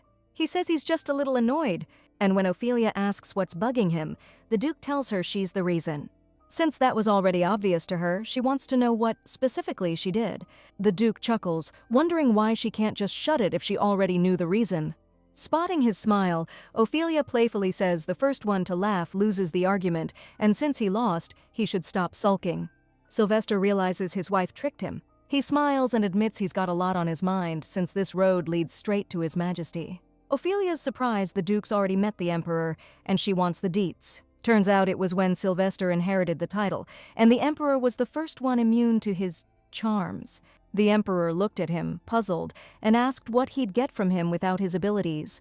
Sylvester retorted that he'd take his life, 'cause back then he thought he was the baddest dude on the planet. Even though Ophelia doesn't get how he survived that, the Duke says he's tougher than she thinks. After all, he's the one who fought monsters up north, while his wife sometimes looks at him like he's a total nobody. The heroine can't picture this brainiac type throwing down with brute force. Sylvester picks up on her doubt and promises to show his wife what he's capable of at the upcoming hunting competition. The girl remembers how Fleur and Callion's feelings for each other really took off during those competitions in the original story. With a sly grin, Sylvester announces that Ophelia will be going with him. After a while, the carriage pulls up to the palace, and the Duke and Duchess are walking down the hallway to an audience with the Emperor. Sylvester warned Ophelia that there's only one rule in this palace: no noise. Now, only the wind can be heard within the walls of the Mad Emperor's palace. Hearing the guests whispering, the butler asks them to keep it down. The doors finally open, and the first thing the Emperor says is how surprised he is at the woman Sylvester married. Kazentri invites the guests to sit down because they have a lot to discuss. Up close, the Emperor looks seriously intimidating. Sylvester's trading barbs with His Majesty, and it's making Ophelia even more uneasy. The Emperor heard a rumor they're building a statue of him in the orphanage courtyard, and the Duke confirms it. Sylvester immediately chimes in, saying it was his wife's idea. The girl realizes this is her chance to show the Emperor what she's made of. She explains that building the school for orphans was her idea too. According to the Emperor, Ophelia Regan is known for her accomplishments, and he's heard her name plenty of times. Before she can thank him, Kazentri adds that some folks say she's a real piece of work who's been stirring up trouble. Without missing a beat, our girl points out that the Emperor probably doesn't buy into gossip, since he's got bigger fish to fry. Kazentri remarks that she and the Duke are a real match since they even talk alike. Word is, the birds are telling him that the Wicked Witch Ophelia Regan is a changed woman. She's rescuing kids from the slums, building an orphanage school for them. And now, on top of everything else, the dame's planning to erect a statue to the Emperor, and he's wondering what the hell they were thinking. Scared by his freaky-ass expression, Ophelia replies that His Majesty knows this better than anyone. Turning to the Duke, the Emperor suggests he pledge his loyalty. But Sylvester claims he's the leader of the aristocrats, and he can't show His Majesty that kind of respect. The Emperor gets that the Duke wants to be an ally, but not publicly. Still, building a monument is definitely a public move. Grinning, Sylvester replies that means His Majesty should pony up some cash too. According to the Duke, he needs cover with the nobles. Ophelia's tired of listening to her husband, who warned her to behave herself, argue with the Emperor. Kazentri laughs, saying Sylvester's too arrogant and slick, he's got no chance against him. Turning to Ophelia, he thanks her for making the first move and preventing a power struggle. The girl replies that as a subject of the Empire, it's only natural for her to show loyalty to His Majesty. Suddenly, the Emperor declares that Empress Margaret had a good read on people, and she was close to Ophelia. Just then, a bird flies off the Emperor's shoulder and heads straight for the girl. And then Kazentri adds that if he'd known how sweet Ophelia was, he would have set her up with Callion. Sylvester, eyes flashing with anger, puts his arm around the girl's shoulders and reminds the Emperor that she's his wife. The Emperor retorts that he knows Ophelia fancies the prince. When the Emperor asks if this is true, the girl fearfully answers that it's possible. Kazentri frowns and glares at Ophelia, who under his pressure admits that he's absolutely right. The heroine feels a bird land on her shoulder. The Emperor laughs. Even his favorite little guys seem to like this girl. Ophelia's thrilled she managed to get the Emperor's attention like this. Lost in her happy thoughts, she doesn't notice the way Sylvester's looking at her right now. The audience is finally over and Ophelia can finally breathe easy. But Sylvester's thoughtfulness and silence strike her as pretty weird. When she finally gets the Duke's attention, he says the Emperor's totally lost it. And he's wondering what that says about Ophelia, a woman who's gotten so friendly with this oddball. The Duke reminds his wife how she said she didn't like Callian, but the Emperor was happy to set them up. Ophelia says she was so scared of His Majesty, she thought he'd bite her head off if he heard her disagree. Sylvester finally kissed up to the Emperor, and that should be enough for him right now. The Duke says he's just in a mood, but Ophelia's wondering why that's her problem. She wasn't even planning on saying that out loud, but the words just slipped out. Sylvester finally cracks a smile and admits he sometimes wonders what's going on inside Ophelia's head. Looking at him, she just can't figure out what's been up with him since yesterday. She reminds Sylvester that he himself promised to divorce her if she seduced the Crown Prince. I mean, if you look at it that way, what happened today could be considered a win. Ophelia demands the Duke answer if he's planning on, going back on his word. Sylvester doesn't say anything, just coldly tells her that Callian's standing right behind her. But seeing the Duke with Ophelia, the prince immediately turns around and hurries off in the other direction. After agreeing with Sylvester to talk later, our girl bolts after Callian. The prince stops dead and demands to know why Ophelia's following him. Putting on her best innocent act, she says she just wanted to say hi to His Highness and see how he's doing. Callian replies that he's doing just peachy and asks her to leave him alone. Catching an unusual edge in his voice, Ophelia figures out he's got a rendezvous with the Countess. She claims she's quick to pick up on stuff like that. Since the girl got a little too close for comfort, he jumps back like he's been burned. Ophelia's ticked off by his reaction to her wanting to just chat, so she decides to mess with him a little. With that same innocent look, she mentions she just had a meeting with the Emperor. The prince, who barely sees his own father, is super surprised that His Majesty summoned the Duchess. Knowing the Emperor rarely grants audiences, Ophelia suggests that Callian ask him about it himself. He realizes she's trying to provoke him, which just pisses him off even more. To really get under the prince's skin, she claims the Emperor told her to drop by more often, so they'll be seeing each other a lot from now on. Callian demands to know what kind of stunt she pulled this time and if she used dark magic. But Ophelia just laughs and replies she would use it on the prince if she could. Callian tells her to get lost because Fleur's about to arrive. She just laughs and asks what they're supposed to do now, since the lady's already here. As the prince turns around, Ophelia grabs his arm and tells the Countess she's delighted to see her. Watching this scene unfold, Fleur freezes in her tracks. Callian pulls away and rushes to explain to Fleur that there's been a misunderstanding. Fleur, totally convinced the Duchess set this whole thing up, believes him. She bows and greets Ophelia. The girl thinks with bitter resentment that the Duchess is underestimating her. The heroine tells Fleur she just stopped by for a quick chat with His Highness. Then, out of nowhere, she asks the girl if she's been feeling all right. After all, the last time they met was at the Grand Duke's place, and Ophelia wants to know if Fleur slept soundly after making her look like such a terrible person in front of everyone. The girl thanks the Duchess for her concern about her sleep, which was actually very peaceful. Ophelia responds by telling her to watch her back from now on, promising to make things so uncomfortable for Fleur she won't know what hit her. Callian turns to the heroine, but she announces that it's time for her to leave. As she walks past him, Ophelia adds that, just like she said, she's innocent. Fleur and Callian watch the heroine go. But when she turns to the prince, she can tell by his face that he's got doubts about her. Waiting for his wife in the carriage, Sylvester can't shake the Emperor's words, that he could have paired Callian with Ophelia. The Duke originally planned to use her, but now he doesn't get why he's so against divorcing her. The heroine hops into the carriage in a fantastic mood. Giving his wife a hard look, he asks if meeting the prince messed with her head. Ophelia replies that her mood improved because she managed to put the Countess in her place. Sylvester watches the girl for a while, his face serious. But her quirkiness gets to him again, and the Duke cracks a smile.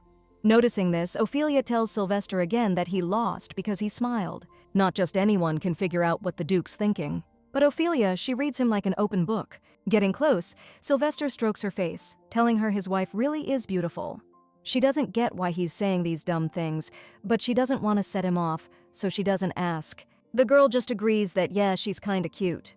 Running his hand over her face again, Sylvester promises to get her anything she wants. Ophelia thinks her husband's acting especially weird today, but she tries to brush it off. The morning sun peeks through her eyelashes and wakes her up. Opening her eyes, she's surprised to see it's not her bedroom ceiling and tries to figure out where she is. Then, Ophelia hears Sylvester's voice next to her, telling her she's in his room. He says the girl fell asleep on the way and he had to carry her, so he's hoping she'll understand. Ophelia still doesn't get why she's here, and the Duke calmly explains that he combined their bedrooms. Sylvester reminds her that he promised to fulfill his wife's wishes. Ophelia freaks out, not understanding where he got the idea that she wanted this. She values her personal space, thinks this is way too much, and demands he put everything back the way it was. After waiting for her to calm down a little, Sylvester calmly replies that he'll give her a ton of cash. Ophelia's previous freakout vanishes instantly, and she asks if he moved all her stuff. It finally hits the heroine that they're now sleeping together. The Duke replies that's right, since they're husband and wife. He reaches out and traces his finger across her lips. Ophelia's saying she'd rather just leave it at that. Sylvester laughs, telling his wife to chill. He's just messing with her, he doesn't have any other plans. He says now that Ophelia's gotten close to the Crown Prince, she needs to get closer to her husband too, give Callian something to sweat about. The heroine can't believe he's redecorating the rooms just for that. If he's offering her money, he's definitely got other angles he's working. She wants to know if that's really all there is to it, and demands he tell her if Sylvester's up to something. But the Duke refuses to talk if Ophelia isn't going to forgive him for what he says. Then he laughs, confirming it's a joke, and this is all really just about the Crown Prince. Sylvester moves closer to the heroine, adding that to pull it off, they need to act like a real couple. He touches a lock of her hair to his lips, and she realizes she's in deep trouble. The next morning, our girl wakes up and Sylvester's already split to take care of business. A wave of dread hits her when she realizes she's actually bummed she didn't see him before he left. She's hoping Sylvester isn't turning into that guy, you know, the special one. Ophelia doesn't want to get tangled up in anything messy, so she's gonna play it cool and keep her feelings from getting out of hand. Jasmine suggests the Duchess take a trip to the Cardell estate. She got invited to a tea party there tonight and thought it'd be awesome if her ladyship came along. But Ophelia's totally not feeling it, especially since she already swiped a painting from the Earl and stole his wife's invite. Jasmine's sure the Countess is pretty gullible, and if the Duchess brings her a little something, she'll forget all about it. She suggests Ophelia give the Cardells that brooch she picked up for her at Madame Yona's boutique. And even though Jasmine would love to keep the brooch, she knows this little bauble could be way more useful. The Countess is obsessed with stuff that only exists in a handful of copies. Jasmine's positive that Lady Cardell will love this gift. For a second, Ophelia thinks she gets how kings feel surrounded by suck-ups. The heroine's also worried she's been so naughty that one brooch might not cut it. Jasmine smiles and tells the Duchess not to sweat it, 'cause she's already taken care of something. Lady Cardell's tea party definitely didn't start how she expected. The Earl announced he was hiring mercs for an expedition, but these roughnecks barged onto the estate without so much as a "how do you do" to the staff. And even though the Countess tried to shoo them away, saying her husband wasn't home yet, they refused to leave. The guys rudely demanded they at least be allowed to admire the pretty ladies, and Cardell was too scared to call the guards. Just when the tension between them is about to explode, the Countess hears a familiar voice at the gate. She looks up and sees Ophelia standing there, totally unfazed by these mercenaries, confidently telling them to shut their traps.